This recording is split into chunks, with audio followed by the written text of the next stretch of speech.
100 Relaxing Facts About How to Learn Public Speaking Fast.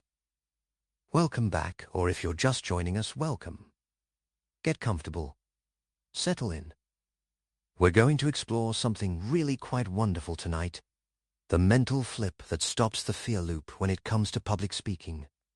And we're going to take our time with this, because these ideas, they deserve space to breathe, space to settle into your mind as you relax. Let's begin with our first insight, and it's one that changes everything really. Flip the spotlight outward. You see, when we're afraid of public speaking, there's this tendency, this very natural, very human tendency, to turn all of our attention inward. We become consumed with how we look, how we sound, whether we're saying the right thing. The spotlight in our minds is pointed directly at us, illuminating every flaw, every stumble, every moment of uncertainty. But here's what happens when you flip that spotlight outward, when you point it away from yourself and toward your audience instead. Suddenly you're not performing anymore. You're connecting. You're noticing the person in the third row who's nodding along, understand what you're saying. You're seeing the curiosity in people's faces. And this flip, this simple redirection of attention, it does something remarkable to your nervous system. It quiets that inner critic, because you're no longer watching yourself. You're watching them, and serving them. Think of it like this, when you're having a conversation with a good friend. You don't think about how your face looks, or whether you're standing correctly. You think about what they need to hear. What would help them? What would make them smile? Public speaking can be the same. It really can. Just flip that spotlight outward and let yourself off the hook of self-judgment. And this leads us beautifully to our second insight. Focus on helping the audience. This is really an extension of that outward spotlight, isn't it? When you frame your entire speaking experience around the question, how can I help these people? Everything shifts. The fear doesn't disappear entirely, perhaps, but it transforms into something more useful. It becomes care. It becomes purpose. Before you speak, you might ask yourself, what does this audience need? What problem are they trying to solve? What question keeps them up at night? And when you answer that, when you make your mission about their benefit rather than your performance, the stakes change. You're no longer being judged. You're giving a gift. And gifts don't need to be perfect. They just need to be given with genuine care. This focus on helping, it's almost like putting on a different pair of glasses. Through these lenses, your audience stops being a sea of critics and becomes a group of people you're genuinely here to serve. And that feels so much better, doesn't it? Let that sink in for a moment as you rest. Now, let's talk about those nerves, because they're going to show up. They always do. But here's our third insight, and it's powerful. Reframe nerves as excitement. Physiologically, nervousness and excitement are nearly identical. Your heart races. Your palms might sweat. You feel that flutter in your stomach. The sensations are the same. What differs is the story you tell yourself about those sensations. When you notice your heart beating faster before you speak, you have a choice. You can think, I'm terrified. Something's wrong. I can't do this. Or you can think, my body is getting ready. I'm excited. This is energy I can use. Same sensation, completely different experience. Research has shown that people who reframe anxiety as excitement actually perform better. They smile more naturally, their voices sound more confident, and they feel more positive about the experience. So the next time you feel those nerves rising, try saying to yourself, quietly, I'm excited. Even if you don't fully believe it at first, even if it feels a little strange. Try it. Tell your brain a different story about what's happening in your body. Because your brain is listening, and it will start to believe the story you tell it most often. Nerves as excitement. What a gift that reframe can be. Looking on this, our fourth insight goes even deeper. Reframe nerves as fuel. Not just excitement, but actual fuel. Energy. Power. Think about it. That nervous energy coursing through your body, that's your system mobilizing resources. It's adrenaline, preparing you to be sharp, alert, present. It's your body's way of saying, this matters, so I'm going to give you everything you need. Athletes understand this. They don't try to be calm before a big game. They harness that energy. They channel it. And you can do the same with public speaking. Those nerves aren't sabotaging you. They're actually trying to help you. They're fuel in your tank. The question isn't how to get rid of them, but how to steer them, how to direct them toward your purpose. Imagine that nervous energy as a wave you can ride rather than a wave that crashes over you. When you feel it building, instead of resisting it, lean into it. Let it carry you forward. Let it sharpen your focus and quicken your presence. This is fuel. This is energy you can use. And knowing that, doesn't that change things? Rest in that thought for a moment. Our fifth insight gives us a beautiful linguistic tool. Label it stage energy. Words are powerful, and the words we use to describe our experiences shape those experiences. When you stop calling it nervousness or anxiety and start calling it stage energy, something shifts. Stage energy sounds neutral, even positive. It sounds professional. It sounds like something performers have, something useful, something you can work with. Actors, musicians, speakers who do this for a living, they all have stage energy. It's part of the craft. It's not a flaw or a weakness. It's a sign that you're alive, that you're present, that you care about doing well. So give yourself permission to have stage energy. Expect it. Welcome it. And notice how different it feels to say, I have stage energy, versus, I'm so anxious. Same experience, but the label changes everything. Language shapes reality in subtle ways. When you name something differently, you relate to it differently. Not stage energy is something you can learn to manage, to channel, to use. It's part of being human and standing in front of others with something to say. And that's perfectly, wonderfully okay. Let's move now to our sixth insight, which might feel counterintuitive at first, but stay with me. Accept imperfection on purpose.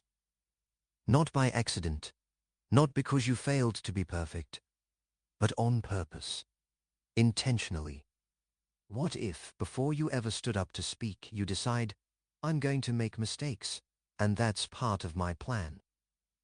What if imperfection wasn't the enemy, but actually part of the strategy?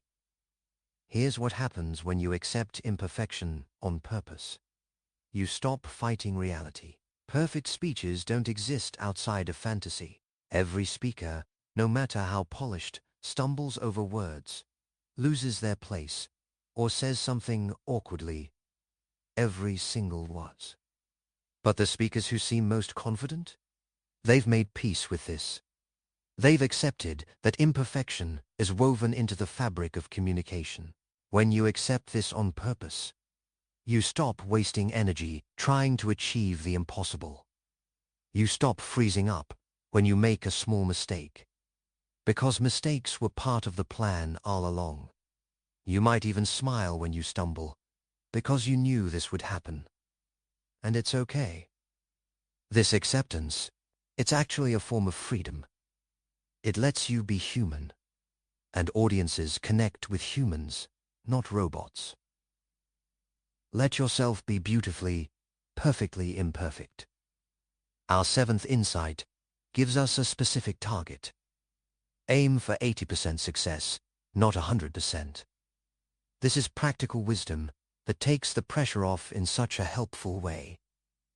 When you aim for 100%, you're setting yourself up for perceived failure, because 100% is essentially impossible in the messy, unpredictable world of human communication. But 80%, that's achievable. That's realistic. That's still excellent. What does 80% look like? It means you deliver most of your message clearly. You connect with your audience most of the time. You remember most of your key points. You speak with reasonable confidence most of the way through. And you know what?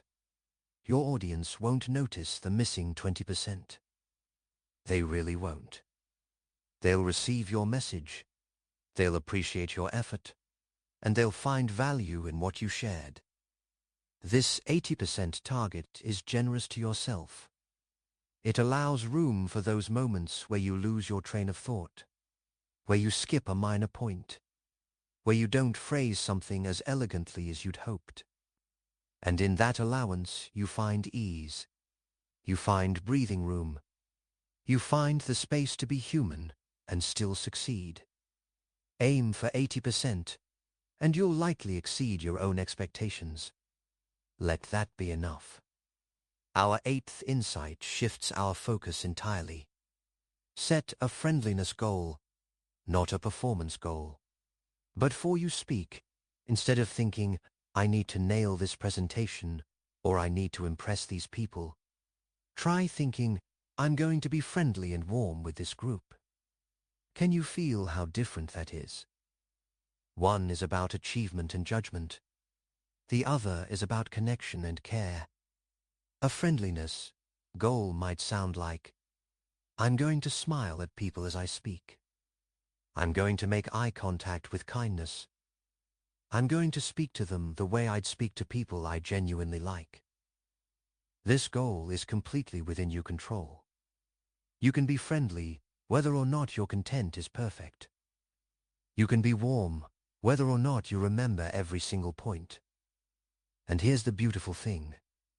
Audiences respond to friendliness. They soften. They lean in. They forgive minor mistakes because they feel you're one of them. Performance goals create pressure. Friendliness goals create connection. And connection is actually what we're after, isn't it? We want to reach people, to touch them somehow with our words and presence. Set a goal you can control, a goal that feels good in your body, a goal that makes speaking feel less like a test and more like a conversation. But be friendly, and let that be your North Star.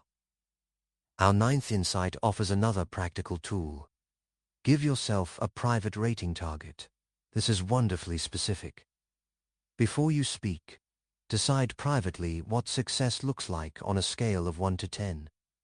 Maybe you decide that a 6 would be success, or a 7. Not a 10. Remember, we're aiming for that generous 80%. But a number that feels achievable and good enough. This does something clever in your mind. It preemptively adjusts your expectations. It tells your perfectionist brain, we're not aiming for perfection here, we're aiming for this more reasonable target. And then, after you speak, you can rate yourself against that target you set. Did you hit your 6 or 7? Then you succeeded. You did what you set out to do. This private rating also protects you from the impossible task of trying to please everyone. You're not rating yourself based on every audience member's possible opinion. You're rating yourself based on your own reasonable criteria. Did you stay relatively calm? Did you communicate your main ideas? Did you connect at least somewhat? Then maybe that's your 7. And a 7 is wonderful. A 7 is something to celebrate. Let yourself define success in achievable terms. And finally, Our 10th insight for this segment. Challenge the critic voice. That voice in your head that says, "You're going to fail," or "Everyone will think you're stupid," or "You're not good enough." That voice is not your friend. But it's also not the truth. It's just a voice, one that you can learn to talk back to. When the critic voice shows up, and it will, try responding to it. Not with anger, but with gentle questioning. Is that really true? Is everyone really going to think I'm stupid, or is that an exaggeration? Have I failed at everything I've ever tried? No? Then maybe I won't fail at this either. Challenge the extremes. Question the absolutes. The critic voice traffics in catastrophes and worst-case scenarios, and those rarely match reality. You can also thank the critic voice for trying to protect you, because that's what it thinks it's doing, and then kindly set it aside. Thank you for your concern, but I've got this. I'm going to speak, and I'm going to be okay, and you can rest now. The critic voice doesn't need to win. It doesn't need to be in charge. You can acknowledge it, change it, and then move forward anyway. This is the mental flip, stopping that fear loop by redirecting your attention, reframing your experience, and speaking back to the voices that hold you captive. These 10 insights, they're tools. They're available to you whenever you need them.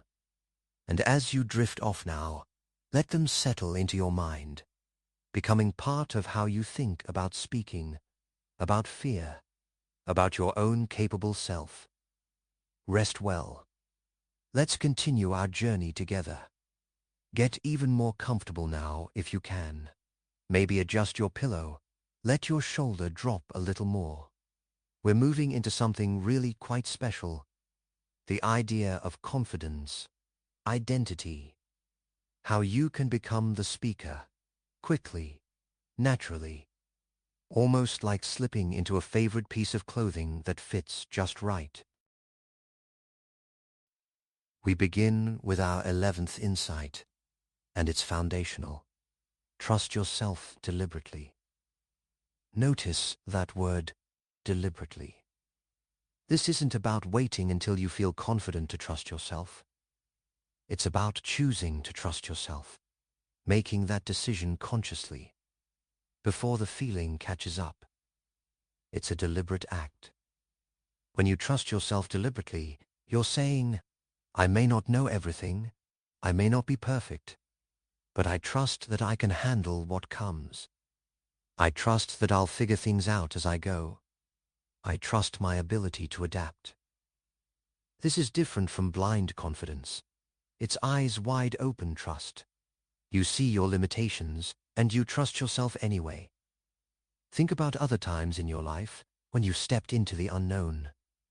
Maybe the first day of a new job, or moving to a new place, or learning a new skill.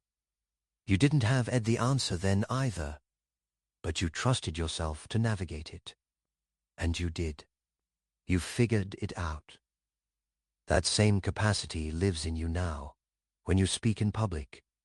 Trust yourself deliberately, as an act of will, as a choice you make. And notice how that choice creates a kind of inner steadiness, a foundation you can stand on. Let that trust settle into your bones as you rest. Our 12th insight might feel bold at first, but stay with me.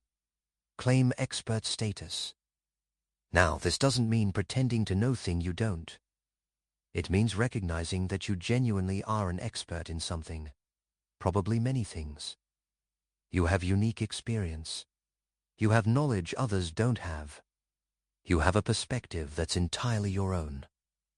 When you're asked to speak about something, it's usually because you know more about it than your audience does. Maybe you've worked in a field for years.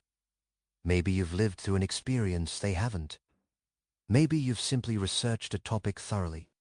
That makes you an expert, at least in that context.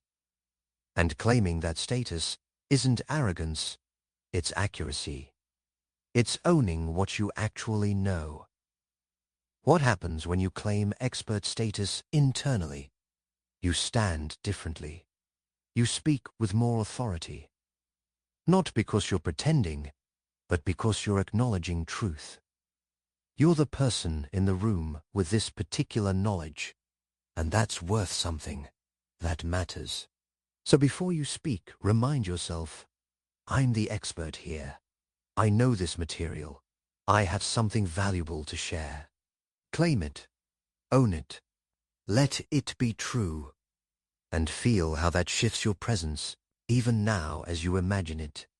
Our 13th insight gives us a practical preparation tool. Preload success proof. This means deliberately reminding yourself of times you've succeeded before you face a new speaking challenge. Your brain needs evidence that success is possible, and the best evidence comes from your own history.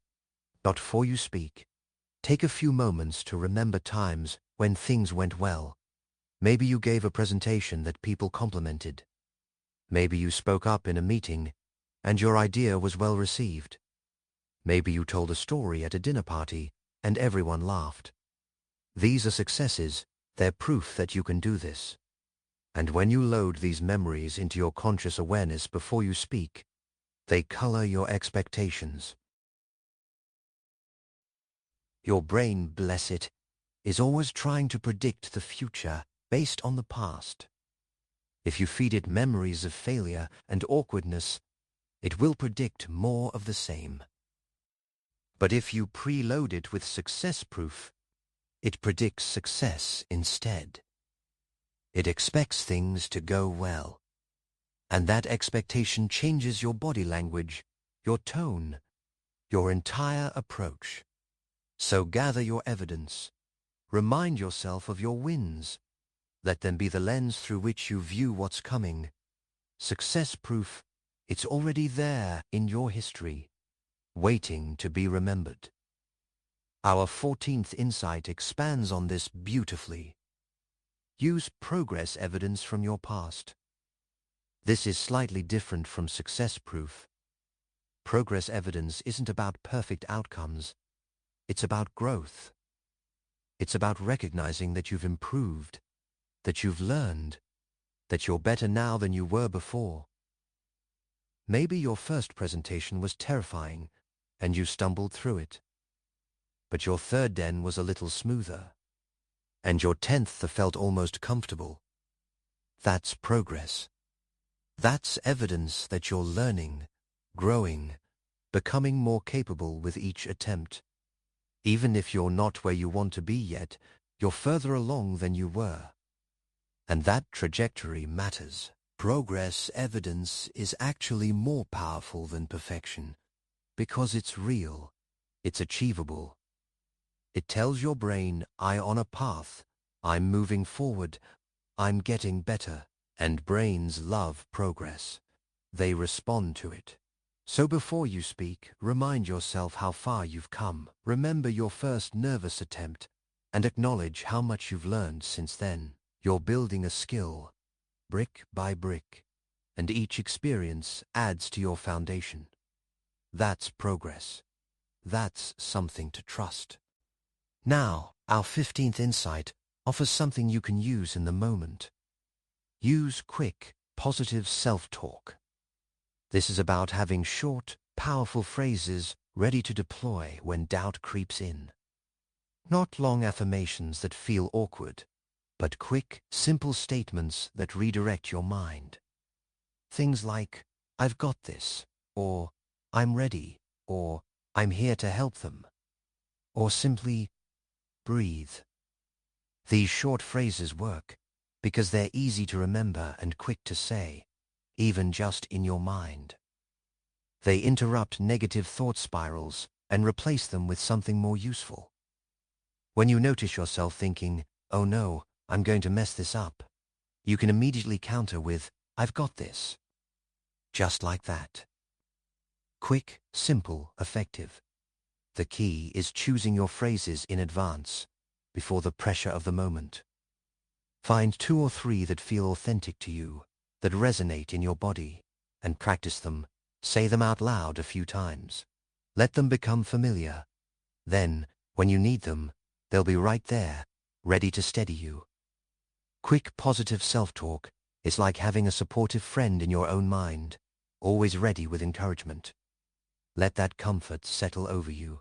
Now that our 16th insight takes this further with something called an anchor phrase. This is a specific power phrase that you connect to a feeling of confidence, and you use it consistently to call up that feeling whenever you need it. It's like creating a psychological switch. Here's how it works. Think of a time when you felt genuinely confident about something. Maybe you aced a project, or helped someone in a meaningful way, or accomplished something you were proud of. Really remember that moment. Feel how you felt. And then, while you're holding that feeling, say a specific phrase to yourself. Something like, "I am ready," or "This is my moment," or "I trust myself." Say it several times while feeling that confidence.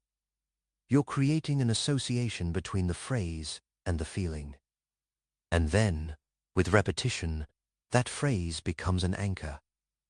Later, when you're about to speak and need confidence, you say your anchor phrase, and it helps call up that confident feeling. Your brain remembers. The phrase becomes a trigger for the state you want. This is a technique athletes use, performers use, and you can use it too. Choose your anchor phrase, charge it with confident feelings, and let it be there for you whenever you need to step into your speaker identity. Our 17th insight gives us another focusing tool. Pick a confident keyword for your topic. This is wonderfully simple. Choose one word that captures the essence of what you're speaking about. A word that makes you feel knowledgeable and assured when you say it. This becomes your mental home base. Let's say you're speaking about innovation in your field. Your confident keyword might be progress or creativity or breakthrough. Whatever word makes you feel most connected to your expertise. Or if you're speaking about a personal experience, your keyword might be resilience or growth or journey. The specific word matters less than how it makes you feel. Before you speak, and even while you speak, you can return to this keyword mentally. What it centers you. It reminds you what you're really there to talk about. It gives you confidence because it's a word you own, a concept you understand deeply. It's like a touchstone you can return to when you feel lost or uncertain. Your confident keyword. Choose it with care, and let it anchor your entire presentation. Let it be a word that feels strong in your mouth and clear in your mind. Our 18th insight is quite fun, actually. Adopt main character mode. This is about temporarily stepping into a slightly elevated version of yourself. Not fake, not pretending to be someone you're not, but embodying the most confident, capable version of you. Think about the main character in a movie or a story you love. They face challenges, but they face them with purpose. They have moments of doubt, but they move forward anyway. They the hero of their own story. When you adopt main character mode, you're deciding that, for this moment, you're the main character in your own story. You're not background. You're not a side character watching from the wings. You're center stage, and that's exactly where you belong. This mindset shift does something powerful. It gives you permission to take up space, to be sane, to matter. Main characters don't apologize for existing. They don't shrink. They show up fully. And you can too. This isn't about ego or arrogance. It's about stepping into your moment with presence. You're the main character of your speaking experience, and that's a role you're allowed to embrace. Feel how that sits with you, the idea that this is your moment, your story, your time to shine.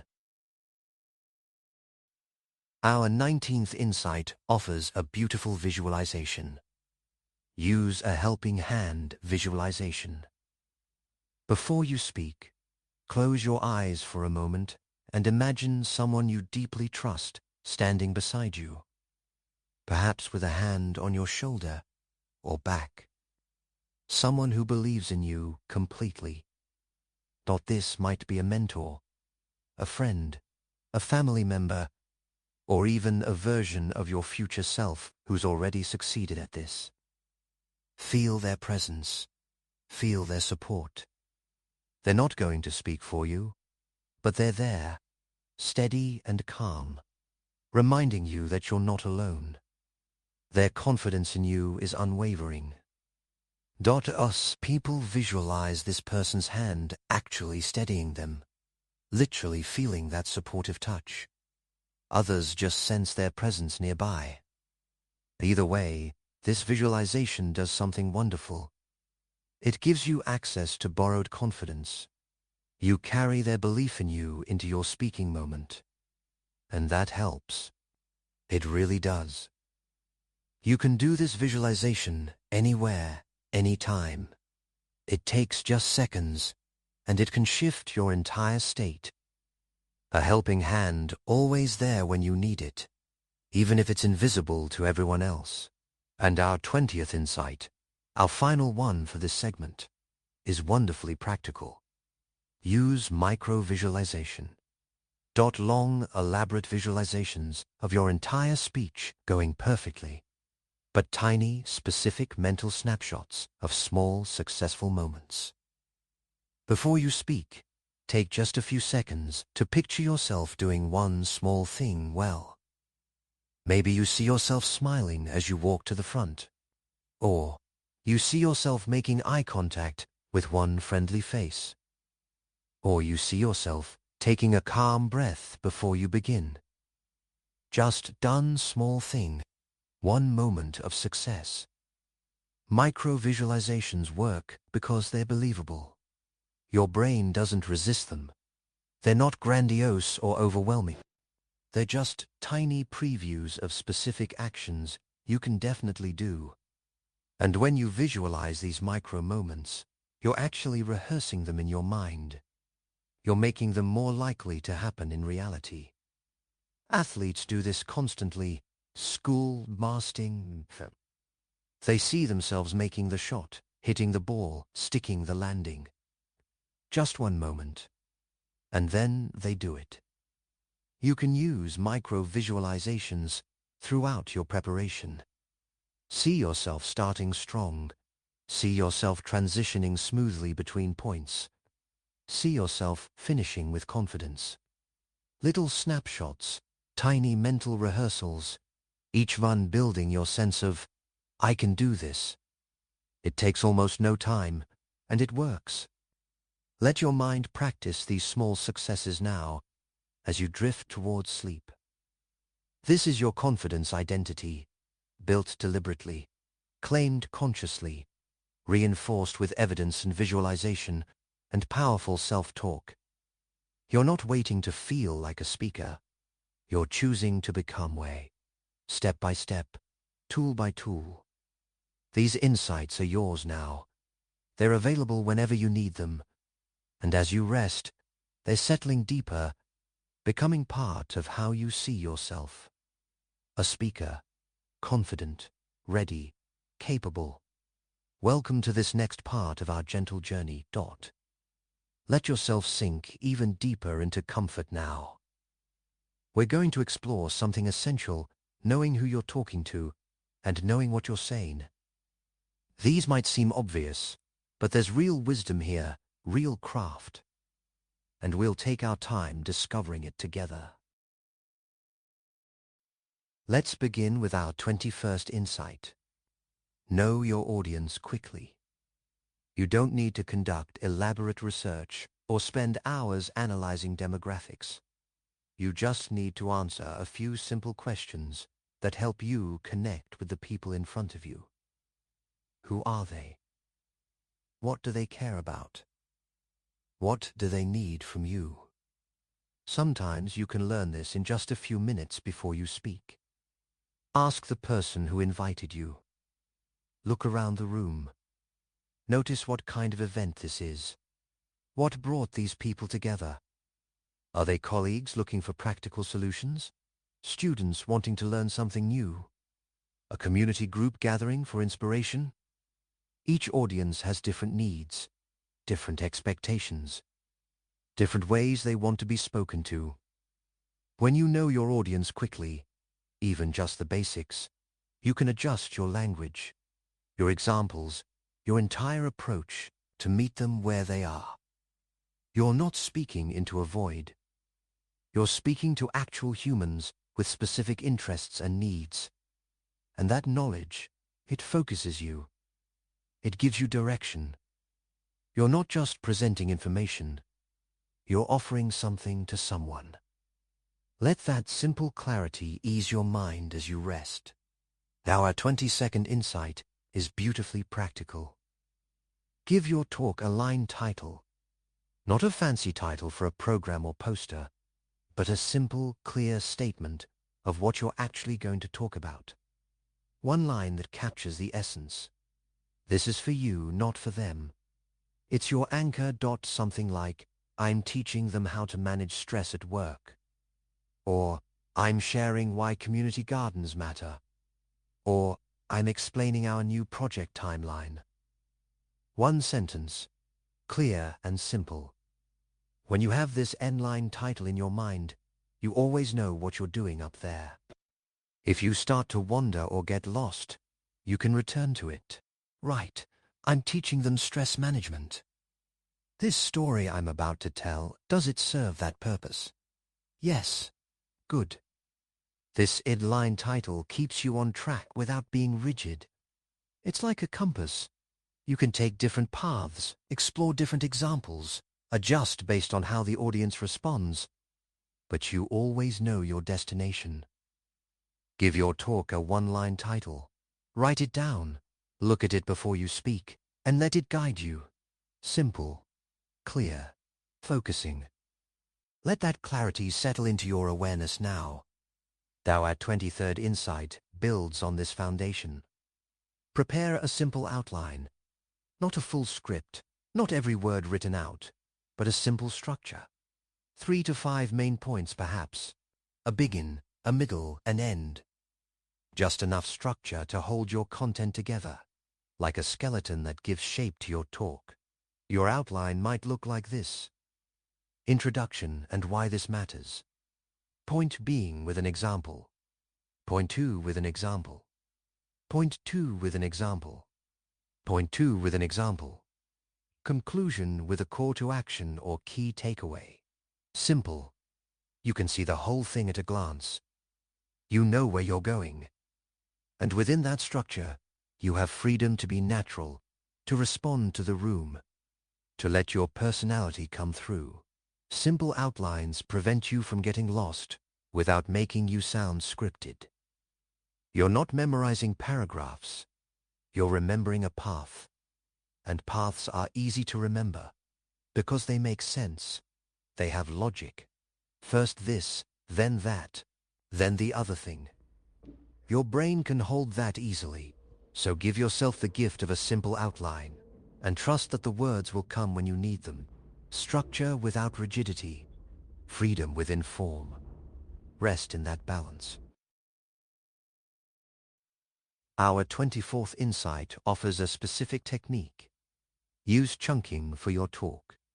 This means breaking your content into distinct, digestible pieces rather than delivering one long stream of information.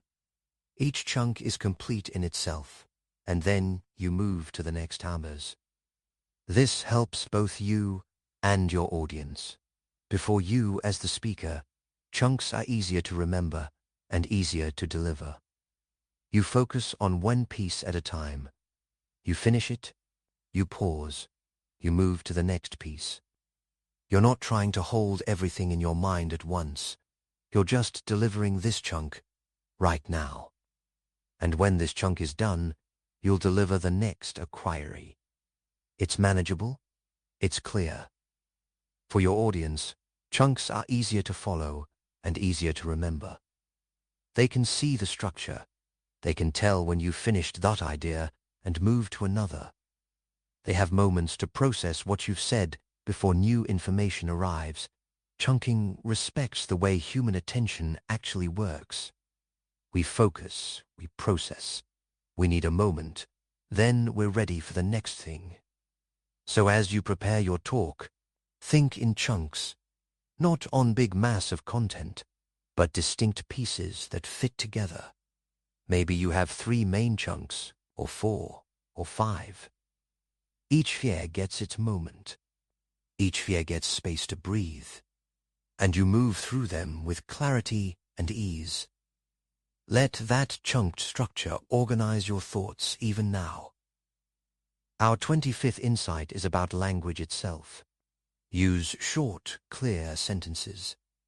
When you're speaking, especially if you're nervous, long, complicated sentences become traps. You lose your way mid-sentence. You forget where you were going. You confuse your audience and yourself. But short, clear sentences, they're gifts. They're easy to say and easy to understand. Short sentences have power. They land cleanly. They don't require the audience to hold multiple clauses in their mind while waiting for your point. Each sentence does its job, and does it well. This is important. Here's why. Let me give you an example.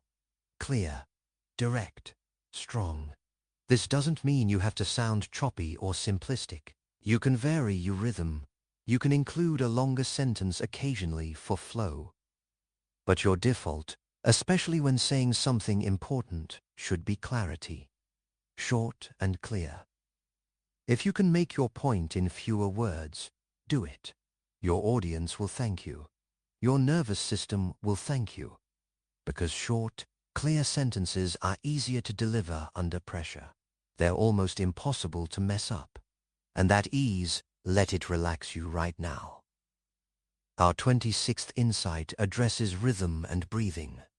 Mark natural pauses. When you're preparing your talk, whether you have notes or just an outline, mark places where you plan to pause. Not because you have to pause there, but because pauses are powerful and you want to use them intentionally. A pause after an important point lets it sink in. A pause before a key idea builds anticipation. A pause when you transition between chunks gives everyone, including you, a moment to shift gears. Pauses are not awkward silence. They're punctuation. They're music. They're the spaces between the notes that make the melody work. Many nervous speakers rush through their talks, afraid that silence means failure. But experienced speakers know better. They use pauses deliberately. They let their words land before adding more words. And marking these pauses in advance, even just in your mind or with a little notation in your notes, reminds you to breathe, to slow down, to give your message room to be received. So as you prepare, think about where pauses belong. After you make a strong statement, before you share a story, between your major sections, mark them, remember them, and use them. Pauses make you sound confident and give you moments to collect yourself. They're your friends. Let that rhythm of speech and pause calm you now. Our 27th insight is about notes. Use keyword-only notes. If you decide to bring notes with you when you speak, don't write full sentences. Write only key words, the essential triggers that remind you what comes next. This keeps you from reading, which disconnects you from your audience, and keeps you speaking naturally. For example, instead of writing, "The 3 main benefits of this approach are increased efficiency, cost savings, and improved team morale," you might just write 3 benefits: efficiency, cost, morale. That's all you need. Those keywords trigger your memory, and then you explain each ya in your own words, in the moment, naturally. You're not performing a script. You're talking to people about ideas you understand. Keyword-only notes keep you flexible. You glance down, see the next keyword, look back up at your audience, and talk about that topic. You maintain eye contact. You stay connected. You sound like yourself, because you are yourself, just guided by a few helpful reminders. Thus, this approach reduces anxiety too, because you know you have backup if you need it. But you're not dependent on reading every word. Keywords. Simple. Effective. Trust them. Our 28th insight offers a smart preparation strategy. Lock your first 30 seconds, then loosen up. This means knowing exactly how you're going to start your opening words, your first movement, your initial presence. You practice those first 30 seconds until they're almost automatic. And then, once you're past them, you allow yourself to be more spontaneous. Why does this work? Because the first moments are often the most nerve-wracking. You're stepping into the spotlight. Everyone's attention turns to you. Your heart might be racing. Having those first 30 seconds locked down gives you a secure runway. You know what you're saying. You've practiced it. You can deliver it even if you're nervous, because it's almost like muscle memory. And then, beautifully, once you get through those first 30 seconds and you're in the flow, you can loosen up. You can be more natural. You can respond to the room. The nerves have usually passed by then, and you're actually speaking, actually doing it, and it's okay. So lock those first 30 seconds. Practice them more than anything else. Make them your reliable start, and then let the rest unfold more naturally. That secure pickin', let it give you confidence as you drift. Our 29th insight focuses on that bin. Start with a strong first sentence. Not just any sentence, but one that's clear, confident, and engaging. One that sets the tone for everything that follows. Your first sentence matters more than you might think. It tells the audience what kind of experience this is going to be. A strong first sentence might be a clear statement. Today I'm going to show you a simple way to solve a common problem. Or a surprising fact.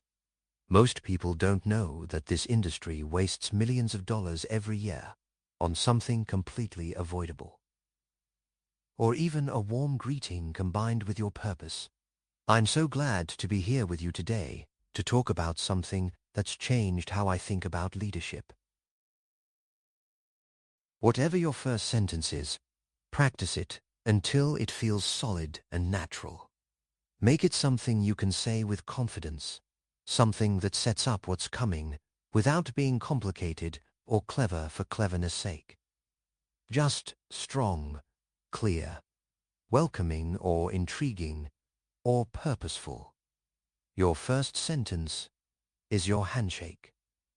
And make it firm and warm. And know it well enough that you can deliver it even if you're shaking inside. Let that strong start anchor your preparation. And our 30th insight, our final one for this segment, open with a strong hook. Is. Might be your first sentence, or it might be your first few sentences. But it's something that catches attention and makes people want to listen. A hook pulls people in. It makes them curious. It makes them think, oh, this is going to be interesting. Your hook might be a question.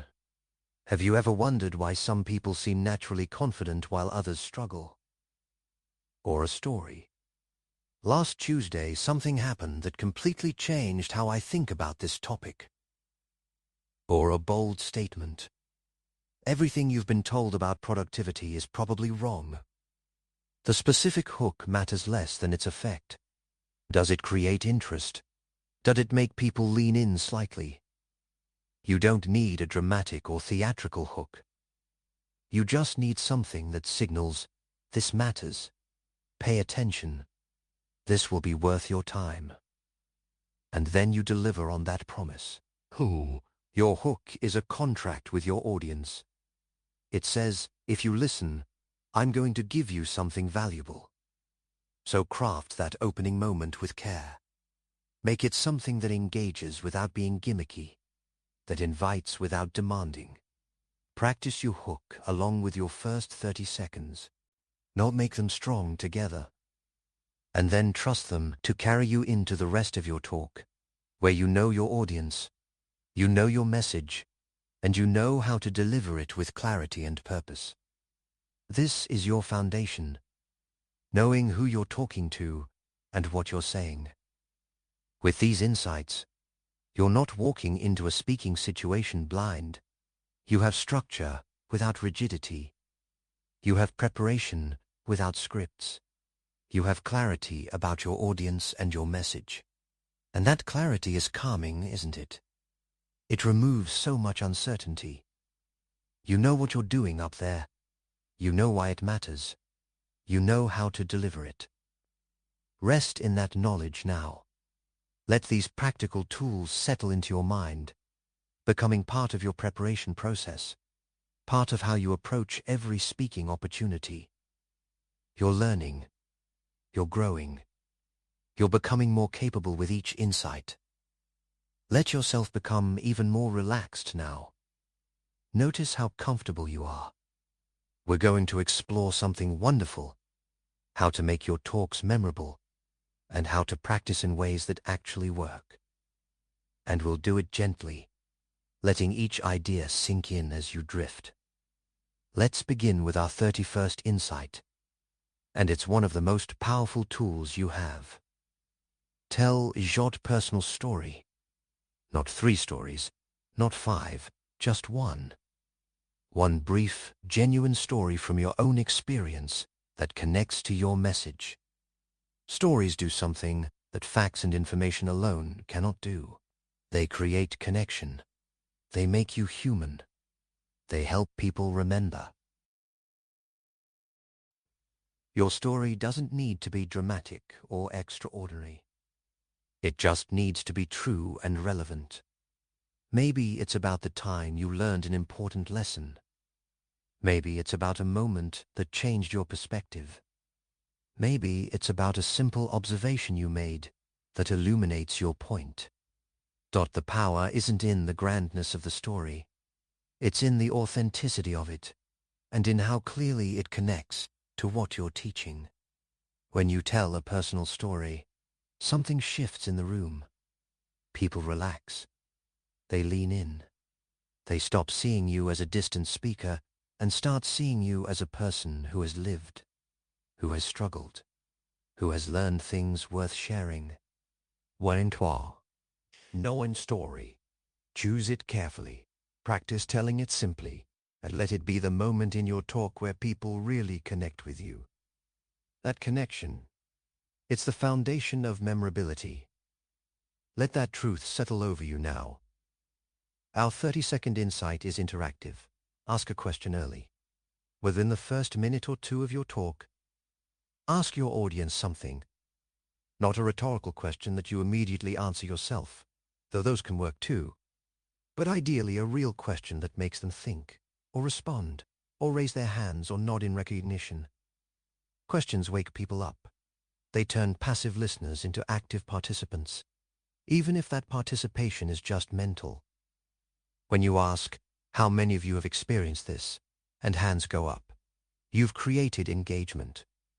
When you ask, have you ever wondered why this happens, you've invited them to think alongside you. The question doesn't need to be profound. It just needs to pull people in. Asking a question early also helps you as the speaker. It breaks the one-way transmission feeling. It reminds you that you're having a conversation, not delivering a monologue. And when you see people nod or raise their hands or smile in recognition, it calms your nerves. These people are with you. They're engaged. you're connecting. So plan your early question. Make it relevant and easy to respond to, and let it bridge the gap between you and them. Feel how that interaction eases tension, even imagining it now. Our 33rd insight is about lightness. Sprinkle in safe, light humor. Notice those words, safe and light. This isn't about being a comedian. This isn't about taking big risks with edgy jokes. This is about moments of gentle humor that make people smile, that create warmth, that remind everyone this doesn't have to be so serious.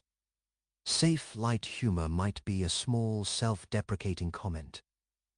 I've certainly learned this lesson the hard way, more than once. Or an observation about a common experience. We've all been in that meeting that could have been an email, or even just an acknowledgement of something light-hearted in the moment. The goal isn't big laughs. It's connection through shared humanity. Humor, even gentle humor, releases tension. It makes you more likable. It makes your content more digestible. And it gives everyone, including you, a moment to breathe. You don't need to force it. You don't need to insert jokes if that's not natural for you. But if there's a moment where something genuinely strikes you as gently funny, let yourself include it. Let your talk have moments of lightness. People remember talks that made them feel good, and gentle humor contributes to that feeling. Rest in the thought that your talk can have ease and warmth. Our 34th insight is wonderfully freeing. Let your personality show. You don't have to be formal or stiff, or try to sound like some ideal version of a speaker. You can just be yourself. Your quirks, your way of speaking, your particular energy. These aren't flaws to hide. They're what make you unique and memorable.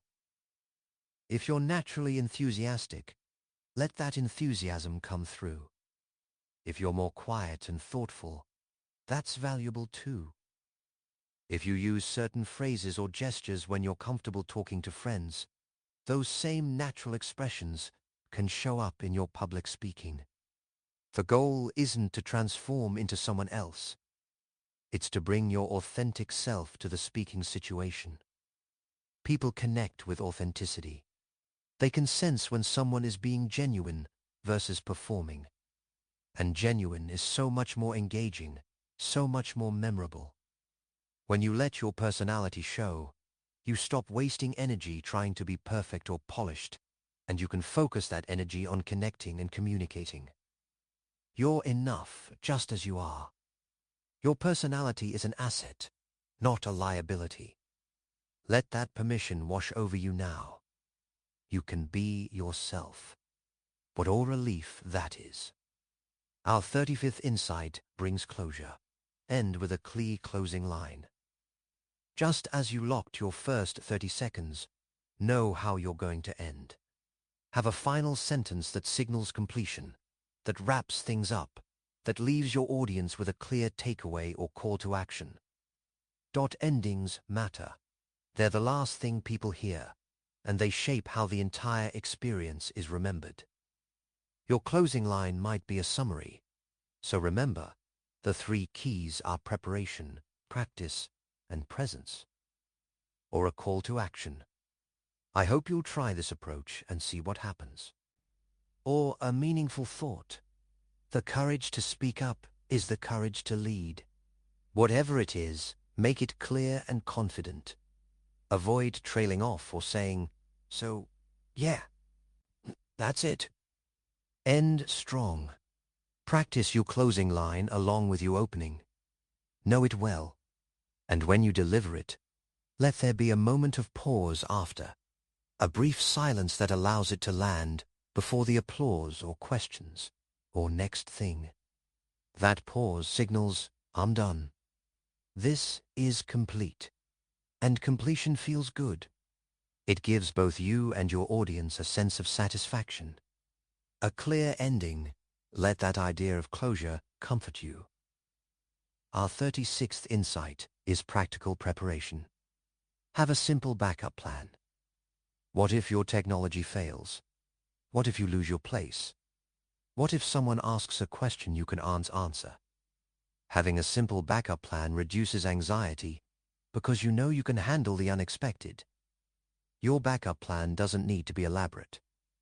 It might be as simple as, if the slides don't work, I can still deliver my 3 main points from memory. Or, if I lose my place, I'll pause, take a breath, and ask if there are any questions before I continue. Or, if I don't know an answer, I'll be honest and offer to find out and follow up. Simple, straightforward. The backup plan isn't about expecting disaster. It's about knowing you're resilient, that you have options, that the worst-case scenario is still manageable. This knowledge quiets the what-if worries. You've already thought through what you'd do, so your brain can stop obsessing over possibilities. You're prepared. You're flexible. You can adapt. And that adaptability is a form of confidence. Let that readiness ease your mind. Now we shift to practice, starting with our 37th insight. Practice out loud once or twice. Not in your head, not by reading your notes silently. Actually speak the words out loud, standing up if possible, as if you were delivering the real thing. Once or twice is often enough. You're not memorizing. You're familiarizing. When you practice out loud, you discover where you stumble. You find the sentence that's too complicated and simplify it. You realize you need a transition between 2 points. You get a sense of timing, of how long your talk actually takes. And you give your mouth practice forming these words, which matters more than you might think. Out loud practice also builds confidence. When you finish a practice run, even if it wasn't perfect, you've done it. You've said all the things. You know you can. And that experience is evidence. Your brain has a template now. It knows the shape of this talk. So find a private space and practice out loud. Once or twice. Not 20 times. Just enough to make the unfamiliar familiar. And then trust that when the moment comes, you'll be ready. Let that simple practice routine feel doable. Wow, maybe I'll keep with the 2 bits. Our 38th insight offers a specific drill. Try a no-notes M-minute run. Take just your core message, the absolute heart of what you'll say, and practice delivering it in 1 minute, without any notes. Just you, speaking your truth clearly and briefly. This builds a specific kind of confidence. When you can deliver your core message in 1 minute with no support, you know you truly understand what you're talking about. You're not dependent on notes or slides or memory tricks. The message is in you. It's yours. And if everything else fails, if you forget your elaborate structure or your carefully planned examples, you can always return to this 1 minute core. But even say what matters most. This drill is also incredibly practical. Sometimes you'll have less time than expected. Sometimes someone will ask, can you summarize your main point? Having practiced your 2-minute no-notes version means you can adapt to these situations easily. And the confidence it builds, knowing you can speak clearly for 1 minute with nothing but your understand, that confidence spreads to everything else you do. Practice this. Just 1 minute. Your core message. No notes. And feel how capable you are. Our 39th insight offers another focus drill. Do a 60-second clarity drill. This is different from the no-notes run. For this, you pick concept from your talk, maybe the most complicated part, and practice explaining it as clearly as possible in 60 seconds. Your goal is maximum clarity in minimum time. This drill forces you to strip away jargon, to eliminate unnecessary complexity, to find the simplest, clearest way to say something. And that skill, that's valuable beyond measure. When you can explain something clearly and briefly, you can definitely explain it when you have more time. Clarity is the foundation. Everything else builds on it. Do this drill for different parts of your talk. Take the complex idea and boil it down to 60 seconds of pure clarity. What's the essence? What's the simplest way to say it? How would you explain this to a friend over coffee? That's your clarity drill. And each time you do it, you understand your own material better, and you build the ability to speak clearly under any circumstances. Clarity. Let it be your North Star. And our 40th insight, our final one for this segment, extends practice into daily life. Use one-take explanations in daily life. This means, when you're explaining something to someone, a coworker, a friend, a family member, try to explain it clearly in that go, without multiple attempts or wait, let me start over. This isn't about pressure. It's about treating everyday explanations as gentle practice for public speaking. You're building the habit of organizing your thoughts quickly and expressing them clearly. You're getting comfortable speaking without over-preparing or over-editing. You're developing a natural clarity that will serve you when you speak publicly. Every day offers opportunities for wet-take explanations. Someone asks how your project is going. Give them a clear, wet-take answer. Someone wants to know your opinion on something. Organize your thought and express it cleanly the first time. Not perfectly, but clearly. Wed talk. This daily practice builds a skill that becomes automatic. And when you stand in front of an audience, that skill is there, ready, natural. You're someone who explains things clearly. It's just who you are.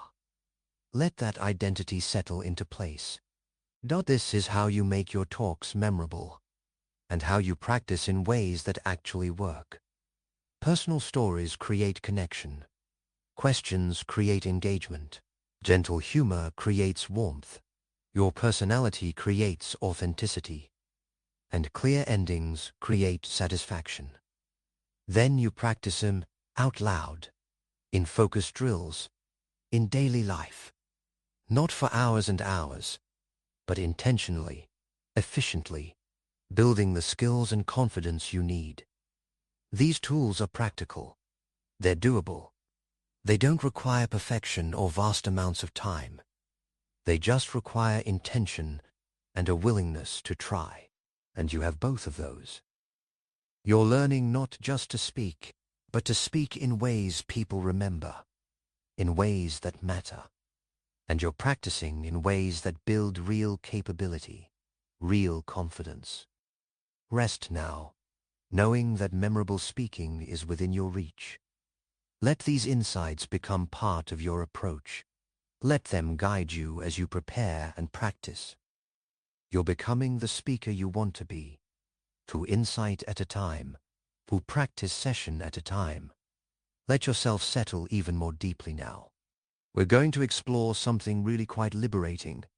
The idea that confidence comes from volume, from doing it again and again, in small, manageable ways. And we'll discover creative, gentle ways to rack up those repetitions without pressure or stress. Let's begin with our 41st insight. And it's wonderfully simple. Use voice memo practice. Pull out your phone, open your voice memo or recording app, and just talk. Record yourself explaining your main points, telling your story, delivering your message. No audience, no pressure, just you and your phone. And then, if you want, listen back. Voice memo practice is private and safe. You can do it anywhere, in your car, in your room, on a walk. You can record as many takes as you want, and delete them all if you choose. Nobody needs to hear them but you. And yet, speaking out loud while recording feels different than just thinking or reading silently. It's practice that counts. When you listen back, you'll notice things. Maybe you say more than you realized. Maybe certain phrases work really well. Maybe you need to explain something more clearly. These aren't criticisms. They're observations that help you improve. Voice memo practice gives you volume. You can do a quick 2-minute recording every day if you want, racking up reps without needing an audience or a formal setup. Just you, your phone, and your message. So simple, so accessible. Let that ease comfort you now. Our 40-second insight adds a visual element. Speak to a camera for 60 seconds, not to post anywhere, not to share with anyone, just to get comfortable seeing yourself speak. Set up your phone camera, hit record, and deliver 1 minute of your content while looking at the lens. Then, watch it back if you're willing. Speaking to a camera is different from speaking to a person. It's harder in some ways. The lens doesn't react, doesn't nod, doesn't smile.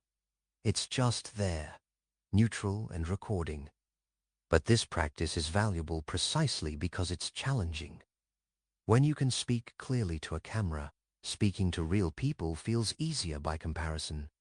Real people give you energy. They respond. They're warm. Watch yourself back can feel uncomfortable at first. Most people don't love seeing themselves on video, but it's incredibly useful. You see what others see. You notice your body language, your facial expressions, your energy. And usually, you discover you're not nearly as awkward as you feared. You're actually fine, maybe better than fine. This practice builds both skill and self-awareness. 60 seconds at a time. That's manageable. That's doable. And each rep builds your confidence. Our 43rd insight makes practice mobile. Use while walking practice. Take your content with you on a walk. As you move, speak your material out loud. Not loudly if you're in a public place and feel self-conscious. You can speak quietly, almost like you're on a phone call. But speak it. Let your body move while your mind and mouth practice. Walking while practicing does something interesting. The movement relaxes you. It gives your nervous energy somewhere to go. And many people think more clearly when they're moving. The rhythm of walking can actually help the rhythm of your speech. Ideas flow more naturally. Transitions come more easily. You're not stuck at a desk, frozen in analysis. You're moving, and the practice moves with you. This is also wonderfully efficient. You're getting exercise and practice at the same time. You're outside, maybe in nature or around your neighborhood, which is calming and energizing at once. And because you're walking, there's no pressure for the practice to be perfect. It's just a walk where you happen to be speaking your content. Simple, natural, effective. Let the image of that easy practice soothe you. Our 44th insight uses existing opportunities. Practice with everyday mini audiences. These are the small, low-stakes speaking moments that happen throughout your day. Explaining something to a colleague. Sharing a story at dinner. Giving directions to someone who's lost. These are a mini reps. They all count. The key is to approach these moments intentionally. When you're explaining your project to a coworker, treat it as practice for clear communication. When you're telling your family about your day, practice structuring your thoughts and keeping things engaging. When you're giving your opinion in a casual conversation, practice speaking with confidence and clarity. Every interaction is an opportunity. This reframe is powerful. You're not waiting for special practice opportunities. You're recognizing that you're already practicing, multiple times a day. You're already speaking to people, already explaining things, already making points and telling stories. By bringing intention to these moments, you turn ordinary life into a training ground. And the volume adds up quickly. 10 mini audiences a day is 70 a week. That's serious practice, disguised as normal life. Let that abundance of opportunity sink in. Our 45th insight is creative and surprisingly effective. Use objects as practice. People. When you're alone and practicing, arrange some objects, stuffed animals, books, pillows, whatever you have, where people would sit or stand. Then practice speaking to them as if they were your audience. This might sound silly, but it works. Having objects to look at gives your eyes somewhere to go. It helps you practice distributing your attention, looking from one person to another, making eye contact around the room. It's more realistic than speaking to an empty room or a blank wall. And because these objects obviously aren't judging you, there's no pressure. They're the safest audience imaginable. Some people give their practice objects names or personalities. This it is the friendly person who's interested. That odd is the skeptic you need to win over. This creates a mental framework for how you deliver different parts of your talk. And even though it's playful, even though it might make you smile, it's legitimate practice. You're developing the habit of speaking to multiple people, of including everyone, of being present and engaged, not being at all as practice people. It's strange and wonderful and genuinely useful. Our 46th insight pushes you slightly outside your comfort zone. Practice in mildly awkward places. Not dangerous or truly uncomfortable, but places that are a little outside your usual private practice space. Maybe in a conference room at work, when it's empty. Maybe in your backyard where neighbors might theoretically hear you. Maybe in your car in a parking lot. Why practice in mildly awkward places? Because it desensitizes you to the feeling of being exposed. If you only practice in your bedroom with the door closed, speaking in front of actual people feels like a huge leap.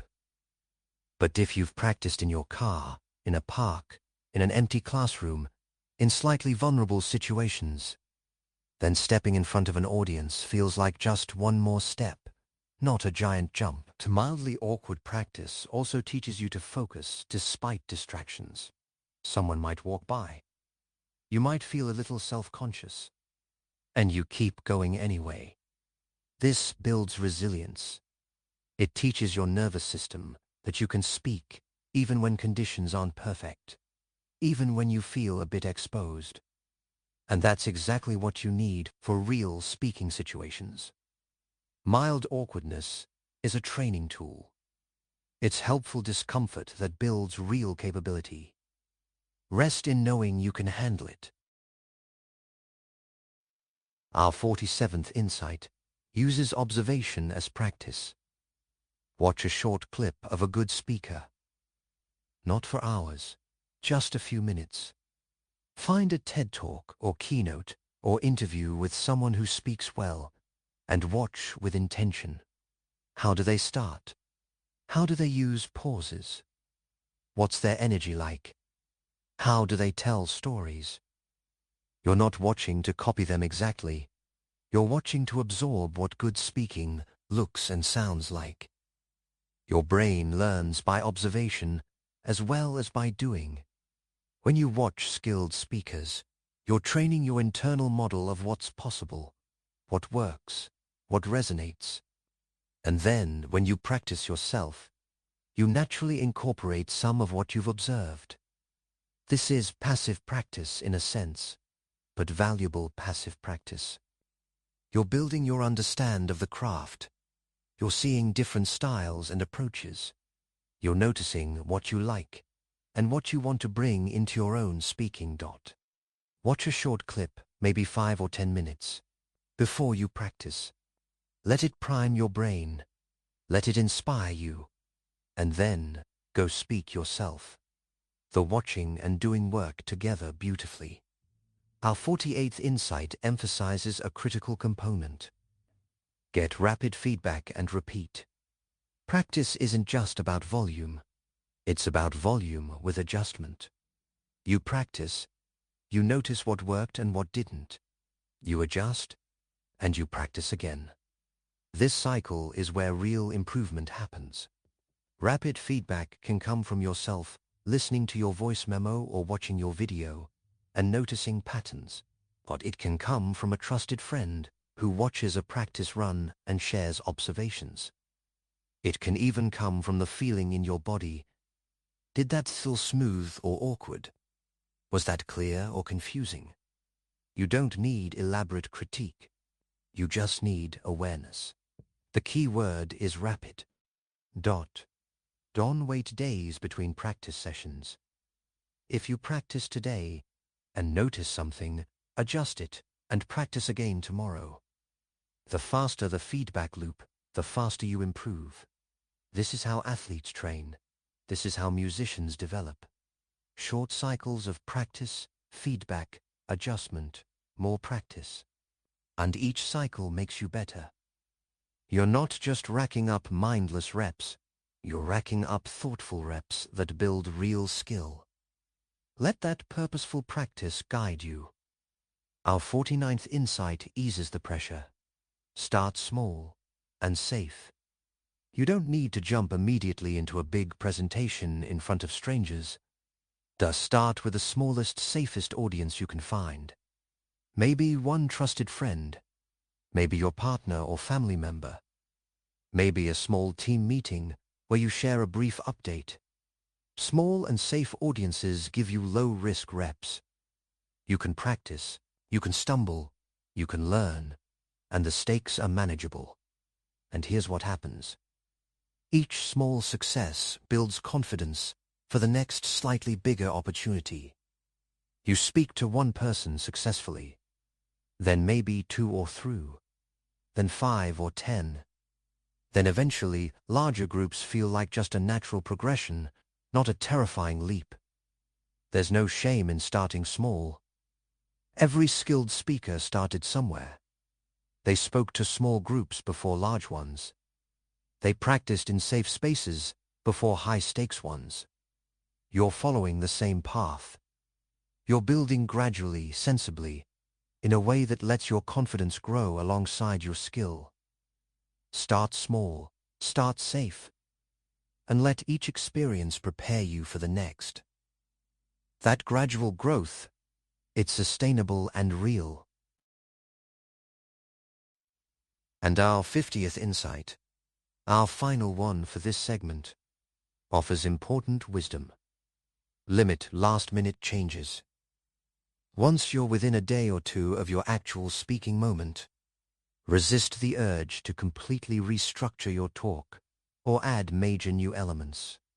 Small tweaks are fine, but big changes create anxiety and undermine your practice. Here's why. You've been practicing a certain version of your talk. Your brain and body know that version. You've racked up reps with that content. When you make major last-minute changes, you're essentially starting over with new material you haven't practiced. You lose the benefit of all those reps, and you create uncertainty right when you need confidence. If you absolutely must change something close to the event, make it small and additive, not structural. Add an example. Remove fast slide. Adjust your closing line.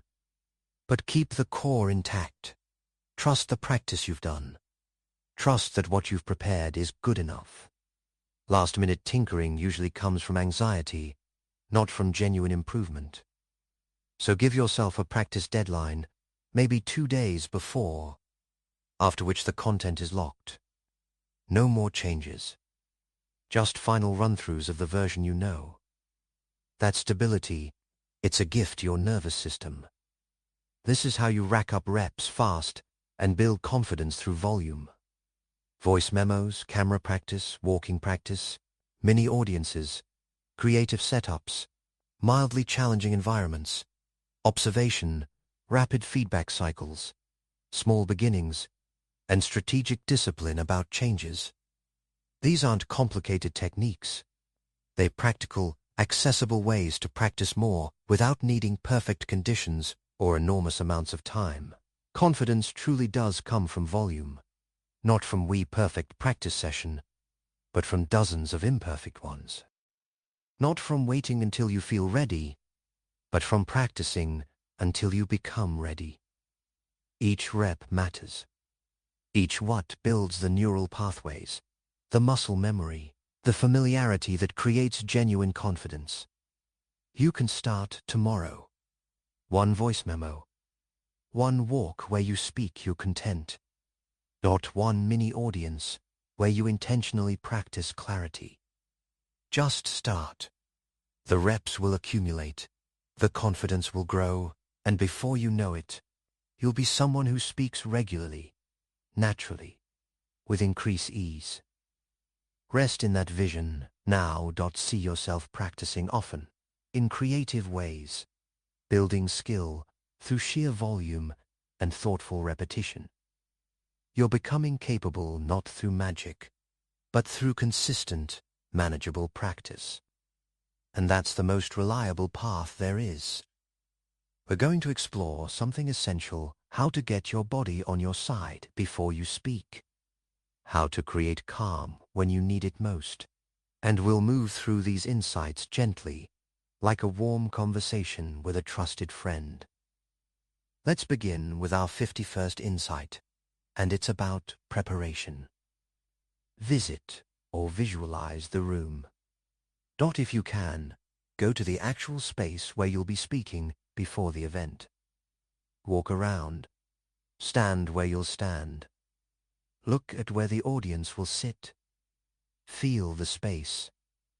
And if you can't visit physically, close your eyes and visualize it in as much detail as possible. Why does this matter? Because the unknown creates anxiety. When you walk into an unfamiliar space and immediately have to perform, your nervous system is dealing with novelty and exposure at the same time. But when you've already been there, or when you've mentally rehearsed being there, the space feels familiar. It's not new anymore. It's just the place you're going to speak, and you already know what it looks like, what it feels like. When you visit the room, notice practical things. Where's the best place to stand? How's the lighting? Where will you put your notes or water?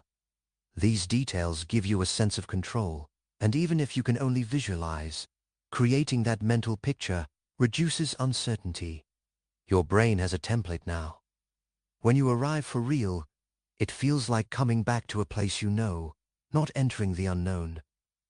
Let that familiarity ease your mind as you rest. Now our 50-second insight adds another layer. Stand in the audience spot. When you visit or visualize the room, don't just look from the speaker's position. Go sit or stand where the audience will be. Look toward where you'll be speaking. See what they'll see. Experience the room from their perspective. This does something remarkable. It humanizes your audience. They're not an abstract threat. They're people sitting in chairs, just like you're sitting in a chair right now. They're in a room, at a certain distance, with a certain view. When you experience their perspective, they become real and relatable, rather than scary and unknown. Standing in the audience spot also helps you adjust your approach. You might realize you need to speak louder than you thought, or that the room is more intimate than you imagined. You might notice that from the back, you'll need to use bigger gestures. These practical insights help you prepare appropriately. And emotionally, this practice builds empathy. You remember that your audience members are just people who came to listen, not judges who came to criticize. That shift in perspective, it's calming. It's connecting. Let it settle into your awareness. Our 53rd insight is about consistency. Use a short pre-talk routine. This is a sequence of specific actions you do before every speaking opportunity. Maybe it takes 5 minutes, maybe 10, but it's the same each time, creating a sense of ritual and readiness. Your routine might include reviewing your main points, doing some breathing exercises, saying your anchor phrase, drinking some water, and doing a few physical movements to release tension. The specific elements matter less than the consistency. When you do the same routine before every talk, your brain learns, we're doing the routine. That means it's time to speak. I know how to do this. Routines are powerful because they create predictability in unpredictable situations. Everything else might be different venue, different audience, different content. But your routine is the same. It's your anchor. It's your preparation ritual. Athletes use pre-game routines. Musicians use pre-performance routines. And you can too. Design a simple sequence that works for you, and then do it consistently. Let it become the bridge between your regular state and your speaking state. That reliable transition, let it comfort you now. Our 54th insight offers a focusing tool. Create a simple anchor. This is something small you do or hold or touch that reminds you of your confident, capable self. It could be pressing your thumb and forefinger together. It could be touching a piece of jewelry you're wearing. It could be putting your hand over your heart for a moment. The anchor works because you pair it with a confident state during practice. When you're feeling good during a practice session, you use your anchor gesture. You do this repeatedly. Confident state, anchor gesture. Confident state, anchor gesture. You're training your nervous system to associate that physical action with that mental and emotional state. Then, before you speak for real, you use your anchor. You press your fingers together, or touch your necklace, or place your hand over your heart. And your body remembers. It recalls those practice moments when you felt capable. It's not magic, but it is a genuine psychological technique. The anchor becomes a shortcut to confidence, a small private gesture that shifts your state. Simple, portable, always available. Let that tool be there for you. For 55th insight is related. Use a physical confidence cue. This is a posture or stance or movement that makes you feel more confident. Maybe it's standing tall with your shoulders back. Maybe it's adopting a wide, grounded stance. Maybe it's putting your hands on your hips for a moment, what researchers call a power pose. Your body and mind influence each other. When you stand in a confident posture, even if you don't feel confident yet, your mind starts to shift. Your body is sending signals. We're strong, we're ready, we're taking up space, and your emotions begin to align with those signals. This is actually supported by research. Physical posture affects mental state. So find a confidence cue that works for you. Something you can do before you speak, or even briefly during your talk if you need to reset. A particular way of standing. A movement that grounds you. A physical reminder of your strength. Practice it. Make it familiar, and then use it when you need it. Your body becomes your ally, helping to create the state you want. Let that partnership between body and mind reassure you. Our 56th insight is fundamental. Do 1 minute of breathing. Before you speak, find a quiet spot if you can, and just breathe intentionally for 60 seconds. That's it. Not complicated breathing patterns, just conscious, present breathing. Slow and steady, in and out. 1 minute. 1 minute of intentional breathing does several things. It activates your parasympathetic nervous system, the calming system. It brings you into the present moment, pulling you out of worried thoughts about the future. It gives you something specific to focus on, which interrupts anxiety loops. And it signals to your body, we're okay. We're taking care of ourselves. We're preparing mindfully. You don't need to be a meditation expert. You don't need to achieve perfect Zen. You just need to breathe with awareness for 60 seconds. Count your breaths if that helps. Notice the sensation of air moving in and out. Feel your chest or belly rising and falling. Simple, ansant, effective. 1 minute of breathing before you speak. It's one of the most reliable tools you have. Let that simplicity be a comfort. Our 57th insight refines this. Use calm breathing instead of big, deep breaths. When people are nervous, they often take huge, deep breaths, filling their lungs completely, and then exhaling forcefully. But this can actually increase anxiety rather than reduce it. It signals to your body that something's wrong, that you need emergency oxygen. Calm breathing is different. It's gentle, steady, normal depth breathing. You're not gasping for air. You're not hyperventilating. You're just breathing naturally, maybe slightly slower than usual, with emphasis on smooth, complete exhales. The exhale is actually more important than the inhale for calming. When you exhale fully and slowly, your body relaxes. Try this even now as you rest. Breathe in normally, nothing exaggerated, and then let the breath out slowly and completely, like a gentle sigh. Then naturally breathe in again, out slowly, in naturally. This rhythm is calming. It's sustainable. It doesn't draw attention or require effort. You can do it right before you speak, or even while you're speaking if you pause. Calm breathing, it's your companion, always there, always helpful. Our 58th insight offers a grounding technique. Do a 30-second grounding check. This is a quick scan of your body and surroundings that brings you fully into the present moment.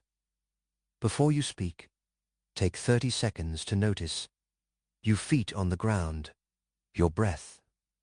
3 things you can see, 2 things you can hear, 1 thing you can feel. Grounding checks counteract the floating, disconnected feeling that anxiety can create. When you're anxious, you're often in your head, caught in thoughts and worries. Grounding brings you back to your body, to the room, to now. It reminds you you're here. You're real. You're solid. The ground is beneath you. You're not just a nervous mind, you're an embodied person in a real place. This technique is especially helpful if you feel panic rising, or if you're getting lost in catastrophic thoughts. 30 seconds. Notice your body. Notice the room. .com. Back to the present. The present moment is usually manageable, even when the imagined future feels overwhelming. Grounding, it's like dropping an anchor into now. Let that steadiness be available to you. Our 59th insight offers a preparation method. Do a whisper run-through. Right before you speak, maybe in a hallway or bathroom or quiet corner, whisper through your opening. Not your whole talk, just the first minute or 2. Speak it in a whisper, moving your mouth and articulate clearly but quietly. Whisper run-throughs serve multiple purposes. They warm up your voice and mouth muscles. They remind you of your opening, so it's fresh and ready. They let you practice without being overheard or disturbing anyone. And there's something about whispering that feels safe and private, which reduces pressure. You're rehearsing, but gently, without performance stress. This is especially useful for those locked first 30 seconds we talked about earlier. Whisper through them one last time. Hear yourself say the words. Feel your mouth form the phrases. And then when you step up to speak for real, those words are right there, warm and ready. The whisper run-through is your final preparation, your last connection with your material before you deliver it. Simple, quick, effective. Let that gentle rehearsal be part of your routine. And our 60th insight, our final one for this segment, is about physical energy. Try a 20-second power walk. Right before you speak, if you have the space and opportunity, walk briskly for 20 seconds. Not a casual stroll, but a purposeful, energetic walk. Pump your arms a little. Move with intention. Get your blood flowing. This power walk does something important. It gives your nervous energy somewhere to go. When you're anxious, you have this activation in your body. If you just stand still, it can feel overwhelming. But if you move, that energy has an outlet. It gets channeled into purposeful action. And after 20 seconds of brisk walking, you often feel more alert, more present, more ready. The power walk also shifts your state physically. You're moving forward, literally. Your body is experiencing momentum, and that physical momentum can translate into mental and emotional momentum. You're not frozen or stuck. You're in motion. You're active, and that feels powerful. So if you can, before you speak, take 20 seconds, walk with energy, feel yourself moving forward, and then step into your speaking moment with that forward motion still in your body. Let that dynamic energy serve you. This is pre-talk calm. These are the ways you get your body on your side, how you prepare not just mentally but physically and emotionally for the moment of speaking. You visit or visualize the space. You create routines and anchors. You use breathing and grounding. You do gentle rehearsals and energizing movement. All of these tools work together to shift you from anxious to ready, from scattered to focused, from resistant to willing. You don't need to use all of these techniques every time, but knowing they exist, having them in your toolkit, gives you options. You can choose what you need for each situation.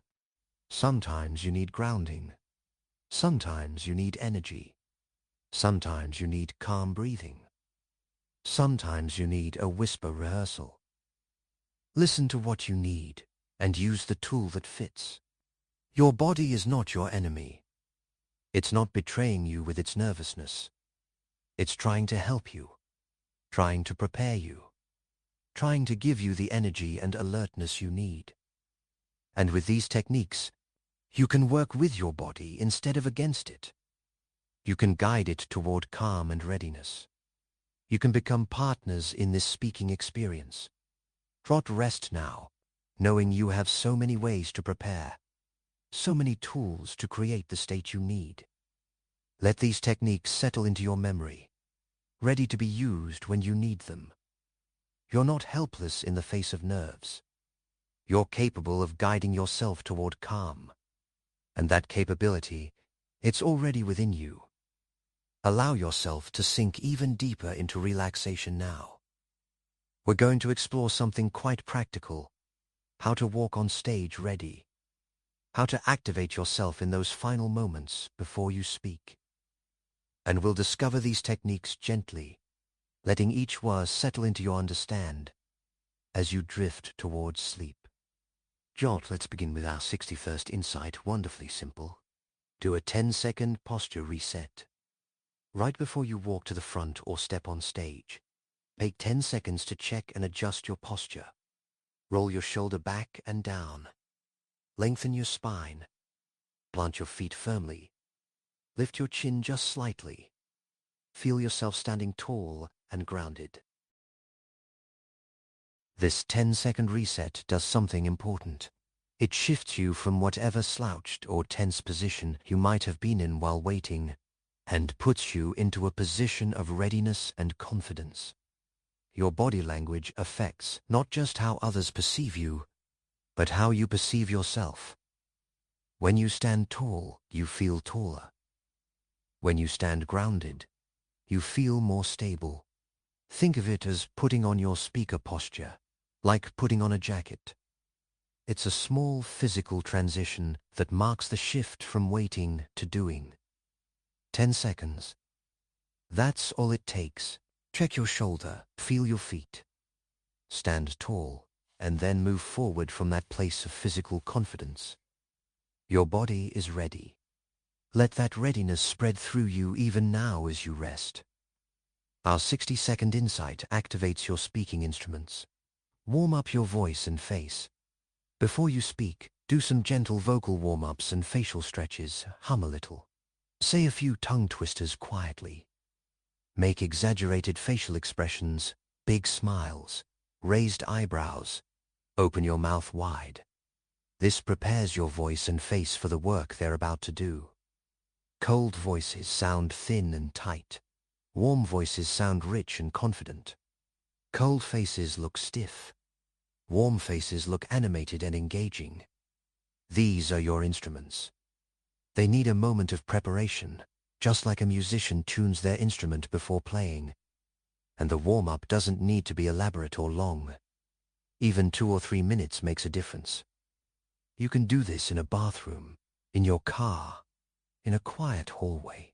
1 het of On's doubt. Hum up and down your range. Say red leather, yellow leather a few times. Smile big. Scrunch your face. Relax it. Get some blood flowing to those muscles. Wake up your articulation. And then when you speak, everything works smoothly. Your words come out clearly. Your face expresses naturally. You're warmed up and ready. Let that preparation comfort you. Our 63rd insight offers a specific vocal technique. Test your voice with a volume ladder. Before you speak publicly, practice speaking at different volumes. Start very quiet, almost a whisper, then slightly louder, then conversational volume, then presentation volume, then louder still. Climb the ladder of volume so you know where each level is and can access it when needed. This volume ladder does several things. It helps you gauge what volume you'll need for the space you're in. It gives you confidence that your voice can reach the necessary level. It warms up your vocal cords progressively. And it reminds you that you have range, that you can modulate your volume for effect. Quieter for intimate moments, louder for emphasis. Met nervous speakers either speak too quietly because they're tentative, or too loudly because they're forcing it. The volume ladder helps you find the right level, loud enough to be heard comfortably by everyone, but natural enough to not sound strained. Test it beforehand. Whisper. Normal. Presentation. Loud. Know your range, and then trust it when you speak. Your voice is capable. It's ready. Our 64th insight offers a practical comparison. Practice phone voice projection. Think about how you speak on the phone when you want to be clearly understood. Not shouting, but projecting. Clear articulation. Slightly more energy than normal conversation. That's often the right level for public speaking. Phone voice is a useful reference point because most people already know how to do it. You've made hundreds of phone calls where you needed to be heard clearly. You naturally project a bit more, speak a bit more deliberately, articulate more carefully. That's exactly what public speaking needs. Not a dramatically different voice, just your clear, projected phone voice. Before you speak, you might even imagine you're on an important phone call where you really want the other person to hear and understand you. Find that level of energy and clarity. That's probably about right for your speaking. Not theatrical, not forced, just clear and projected. Your phone voice, It's already a skill you have. You're just applying it to a different context. Let that familiarity ease any worry about whether you can speak loudly or clearly enough. You already know how. Our 65th insight offers a rhythm for starting. Use a 3-beat start rhythm. This is a simple timing pattern for your opening moments. Beat 2. You arrive at the front and get settled. Beat 2. You look at the audience and make eye contact. Beat 3. You begin speaking. 3 distinct moments, each with its own space. This rhythm prevents you from rushing. Many nervous speakers hurry through their opening, trying to get past the scary beginning as quickly as possible. They arrive and immediately start talking, sometimes before they even fully in position. But that rushing creates more anxiety and makes a weaker impression. The 3-beat rhythm slows things down in a good way. Beat, you walk to your spot. Arrange your notes if you have them. Get comfortable. Maybe 3 or 4 seconds. Beat 2. You look up. Make eye contact with a few people. Maybe smile. But another 2 or 3 seconds. Beat 3. You take a breath and speak your first words. Deliberate, unhurried, confident. This rhythm makes you look and feel more in control. Practice it. Count the beats. Let it become natural. That measured beginning, it sets the tone for everything that follows. Our 66th insight is beautifully simple. Stand, then still, then speak. This is related to the 3-beat rhythm, but focuses on the power of stillness. Once you're in position, before you speak, be still for just a moment. Not fidgeting, not adjusting, not fussing. Just still, grounded, present, and then speak. That moment of stillness does something powerful. It commands attention. It shows confidence. A nervous person can't be still. They fidget, they adjust, they move. But a confident person can stand still and be comfortable with its eyes on them. So even if you won't feel entirely confident, that moment of stillness creates the appearance and, gradually, the feeling of confidence. Stillness also helps you gather yourself. In that brief moment, you can take a breath, center yourself, remember your first line. You're not rushing. You're taking your moment. You're in control of the timing. Stand in your spot. Be still. Feel your feet on the ground. And then, when you're ready, speak. That sequence, it's powerful, it's dignified, it works. Let that stillness settle into your imagination now. Our 67th insight narrows your focus. Give yourself a tiny, specific job. Instead of thinking, I need to give a great presentation, give yourself Foz's very small, specific task for your opening. Maybe your job is simply to make eye contact with 3 people, or to deliver your first sentence clearly, or to smile at the audience. One tiny job. This technique works because it's achievable. You can definitely make eye contact with 3 people. You can definitely deliver 1 sentence clearly. That tiny job becomes your focus, and it's something you can control. And when you complete it, which you will, you've already succeeded. You've done what you set out to do. Everything else is bonus. This prevents overwhelm. You're not trying to be perfect or impressive or anything big. You're just doing your tiny job. And that makes walking on stage feel less daunting. You know exactly what you're doing in those first moments. Make eye contact with 3 people. That's it. That's your job. And you can do that. Let that simplicity ease your mind. Our 68th insight is about perspective. Run a 10-second wind scan. Right before you step up to speak, take 10 seconds to remember recent small wins. Not be you practiced yesterday and it went well. Maybe someone complimented your work recently. Maybe you simply got yourself here, prepared and ready. Scan for wins, any wins, and let them fill your awareness. This win scan primes your brain with positive momentum. Instead of stepping up with thoughts of all the ways things could go wrong, you step up with evidence of things going right.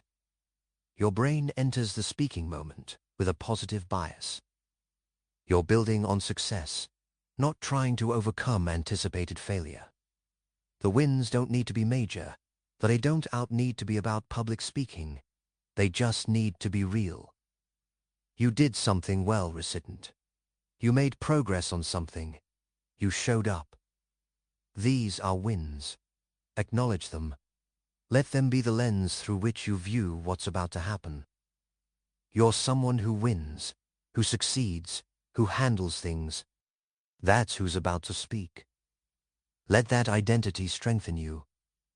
Our 69th insight involves strategic visualization. Ask for one specific reaction. Before you speak, decide on one specific, small reaction you'd like to see from your audience, and look for it while you speak. Not maybe you want to see someone nod in agreement. Maybe you want to see someone smile at your story. Maybe you want to see someone lean forward with interest. Having this specific thing to look for gives you a focus beyond your own nervousness. You're scanning the audience not to judge whether they like you, but to see if you're getting that reaction. And when you see it, when someone does nod or smile or lean forward, it's a small victory.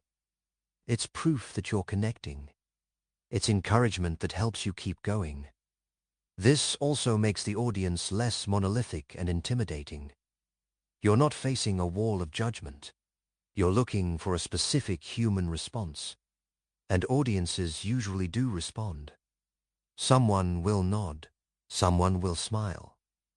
Your job is to notice when they do. Ask for when reaction. Look for it. Celebrate it internally when you see it. And let it fuel your confidence as you continue. Connection is happening. You're doing it. And our 70th insight, our final word for this segment, is about support. Use supportive plant people. If possible, have one or two friends or colleagues in your audience who you've asked to be actively supportive. They'll nod, smile, look engaged, and generally be your cheerleader. They planted there to help you succeed. Knowing you have plant people makes the audience feel less scary. You know at least some faces in the crowd are on your side. When you look out and see them smiling and nodding, it calms your nervous system. It reminds you that you're not alone up there. You have support, and that support helps you access your best self. Plant people aren't fake or dishonest. They're genuinely there to listen and learn. They're just also aware that their friend or colleague is speaking, and they're actively offering encouragement through their body language and attention. This is a gift to you. And if you're ever in their audience, you can be a plant person for them. We all need support sometimes. There's no shame in arranging for it. So if you can, ask a friend to be there and be supportive. Tell them what would help: eye contact, nodding, smiling. Let them be your anchor in the audience. And if you can't arrange plant people, remember that most audiences naturally include kind people who want you to succeed. Look for them. They're there. Let their support reach you. This is how you walk on stage ready. You reset your posture. You warm up your voice and face. You test your volume. You use rhythms and stillness to create a strong start. You give yourself tiny, achievable jobs. You scan for wins and look for positive reactions. And you allow yourself to be supported. These quick activation techniques transform those final moments from panic to preparation, from dread to readiness. You're not just hoping to survive your opening moments. You're actively preparing for them, second by second, with specific techniques that work. You're taking control of the transition from offstage to onstage, from waiting to doing. And that control, that preparation, that's what confidence is built on. The moments before you speak don't have to be the worst moments. They can be powerful moments of activation and readiness. You can walk on stage not despite your nerves, but with them, channeled into purposeful energy. You can arrive at the front, not shrinking, but standing tall. You can begin not rushing, but with deliberate rhythm. You're ready. Your body knows what to do. Your voice is warmed up. Your focus is clear. Rest in that readiness now. Let these activation techniques become part of your mental toolkit, ready to use whenever you need them. You're not walking on stage helpless. You're walking on stage prepared, activated, and ready to succeed. That's who you're becoming. That's who you already are. Let yourself become even more comfortable now. Feel how peaceful you are.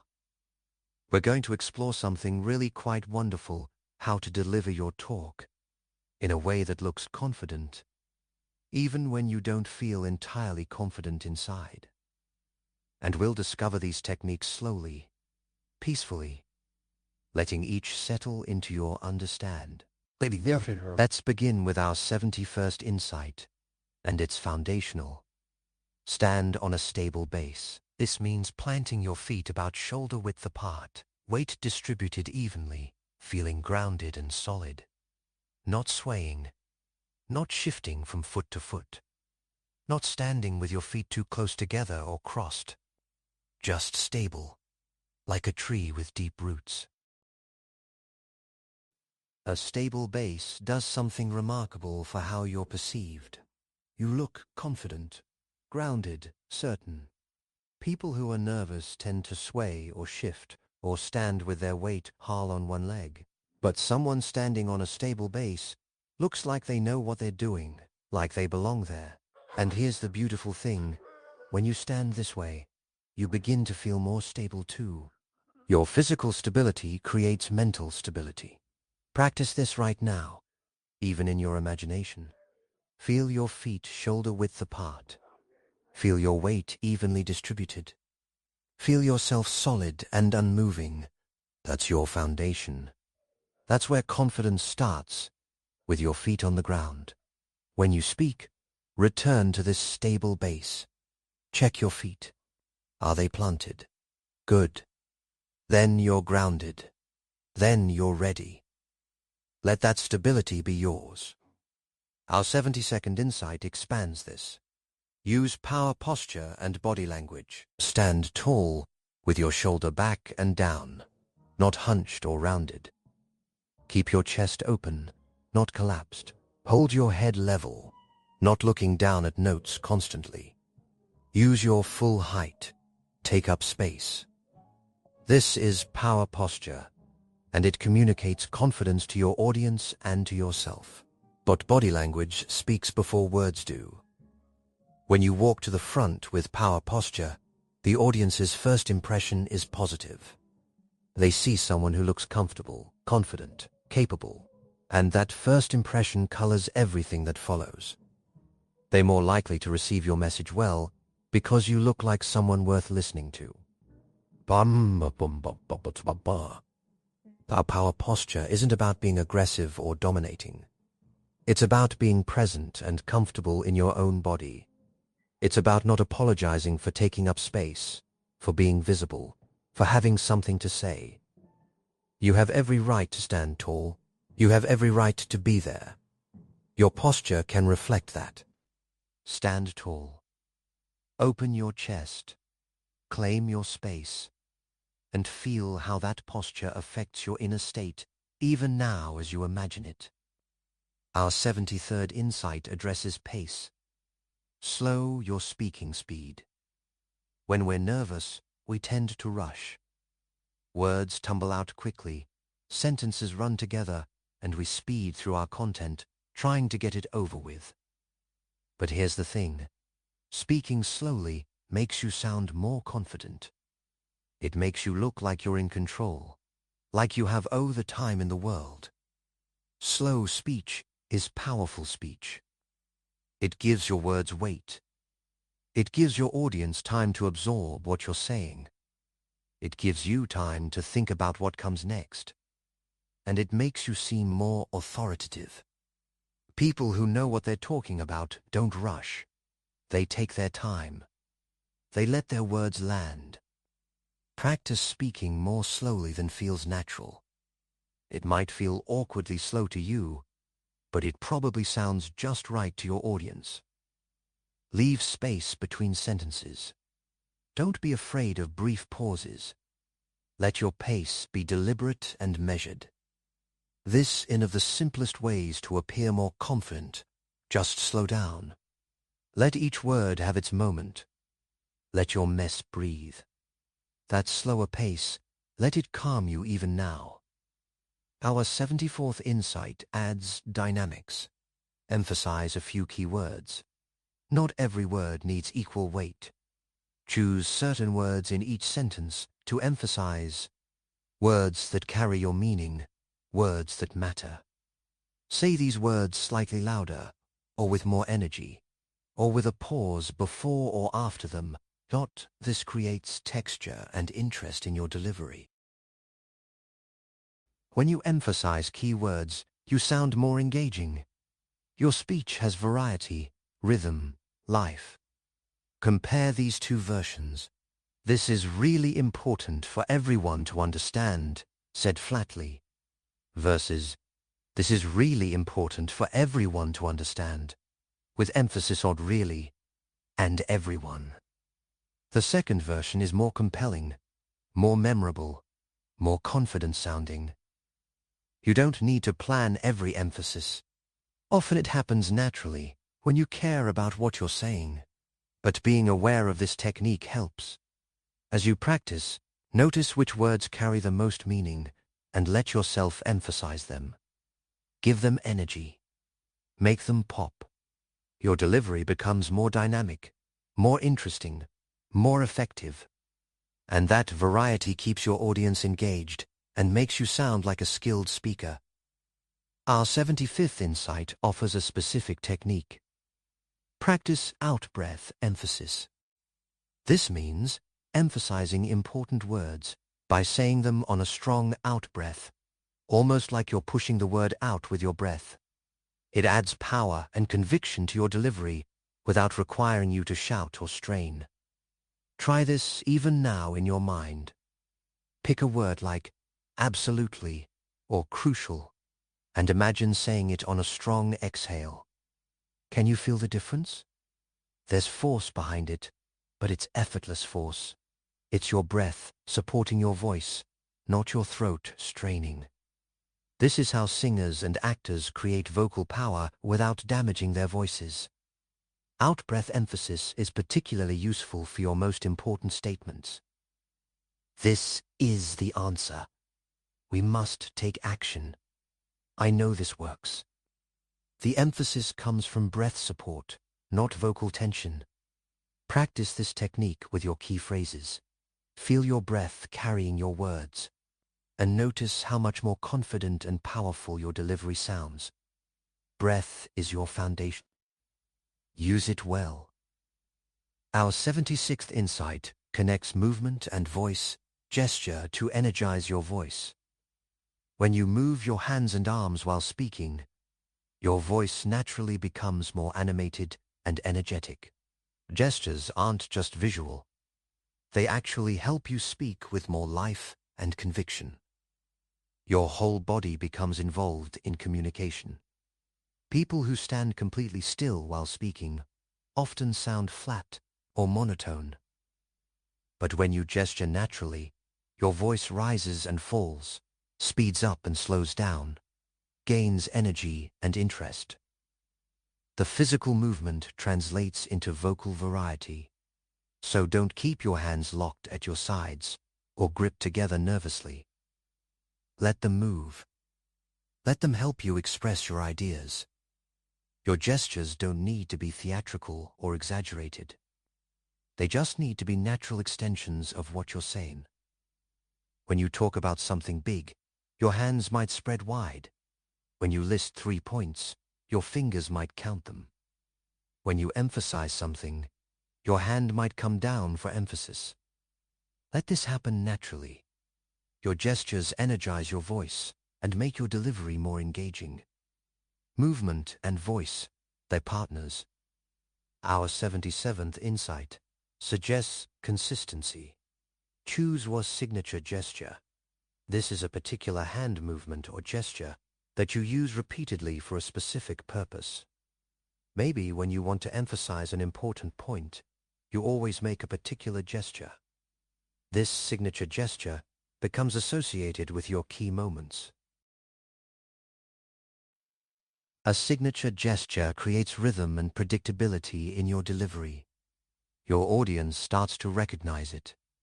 When they see you make that gesture, they know something important is coming. It's a non-verbal cue that focuses attention. And for you, having a go-to gesture gives you something to do with your hands in important moments. You're not wondering what to do physically. You have your signature gesture. Your signature gesture might be pointing to emphasize a point, or opening your hands when you explain something, or bringing your hands together when you conclude something. Choose one that feels natural and powerful to you. Practice it. Use it consistently. Let it become part of your speaking style. That consistency is part of looking polished and confident. It shows you know what you're doing up there. Our 78th insight offers an eye contact alternative. Use forehead contact instead of eye contact. If direct eye contact feels too intense or makes you nervous, look at people's foreheads or the bridge of their nose instead. From their perspective, it looks like eye contact. From your perspective, it's less intimidating. Eye contact is important for connection, but it can also be overwhelming when you're nervous. 40 pairs of eyes staring at you can feel like intense pressure. But if you're looking at foreheads, it's less emotionally loaded. You're still directing your attention to individuals. You're still creating the impression of connection, but you're giving yourself a tiny bit of emotional distance that makes it manageable. As you become more comfortable, you might find yourself naturally making more direct eye contact. But then you need this tool, it's there. Forehead contact.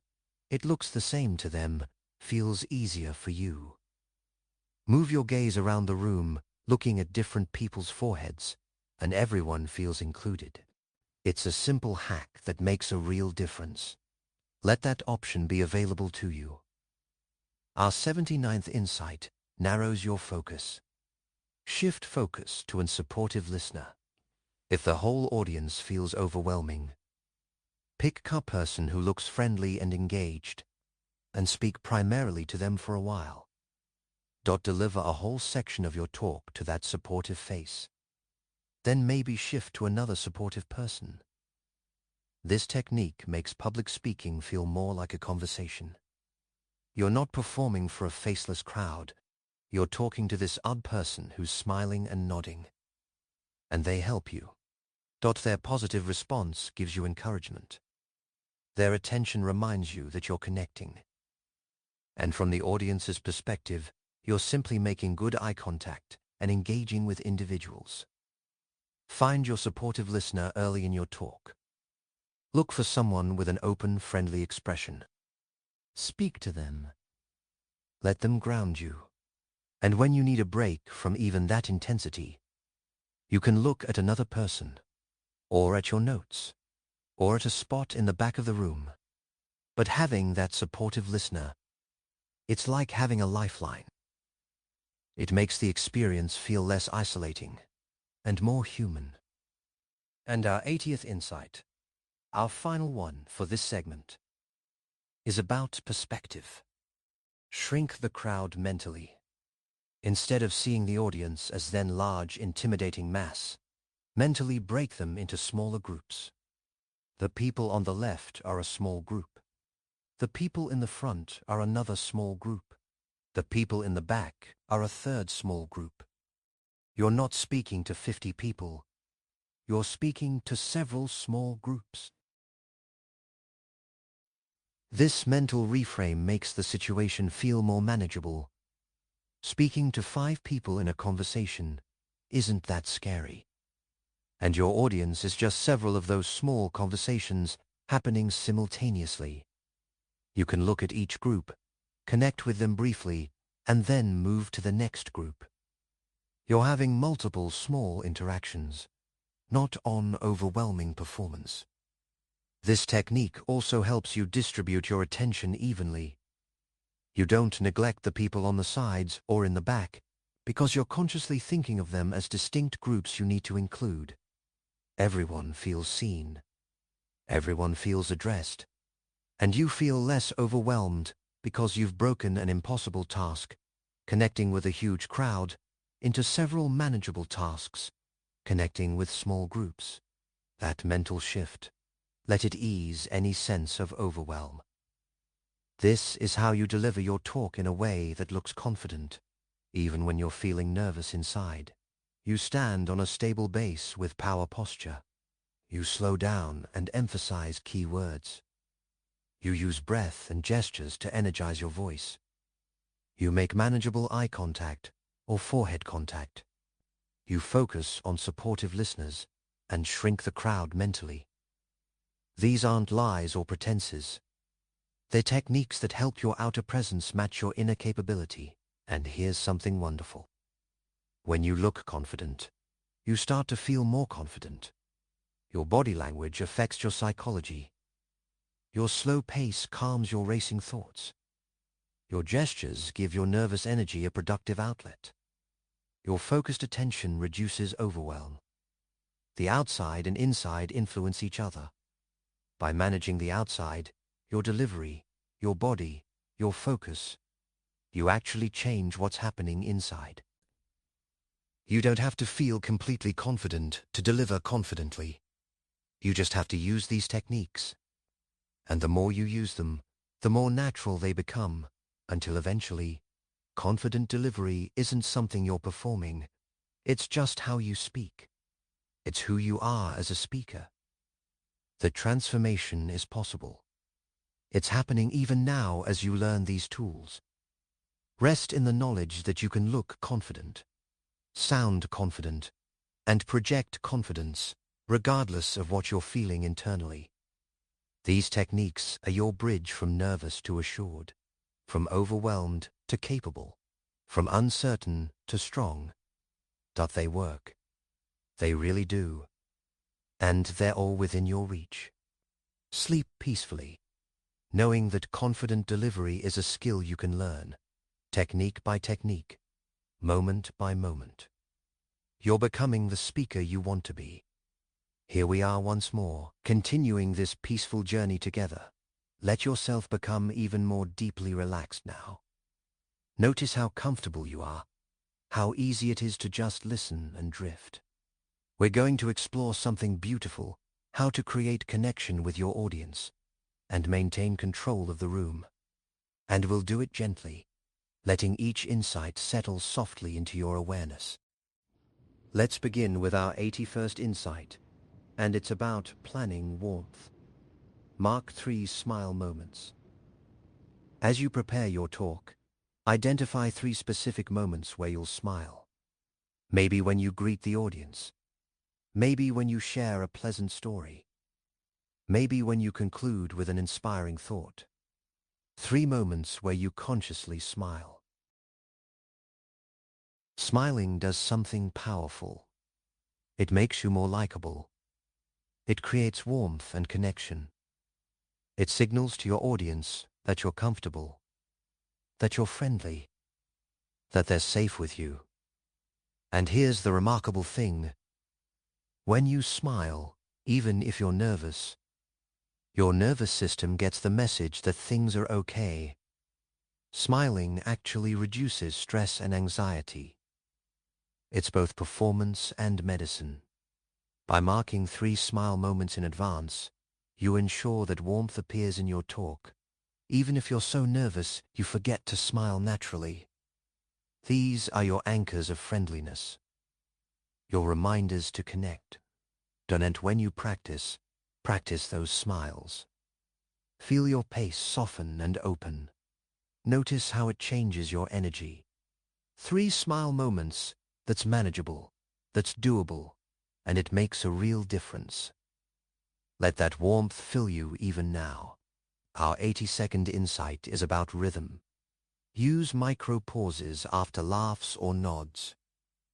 When your audience responds positively, when they laugh at something you said, or nod in agreement, or murmur recognition, pause for just a moment. Let them have their reaction. Don't rush past it to your next point. Give it a beat of space. These micro pauses show respect for your audience. You're acknowledging their response. You're letting the moment land. And practically, these pauses give people time to finish laughing or nodding before you continue. If you talk over their response, they miss what you say next, and the response itself gets cut short. Everyone loses. Micropauses also build your confidence. When you pause after a positive response, you get to savor it. You get to feel the connection happening. Your brain registers. They're engaged. They're with me. This is going well.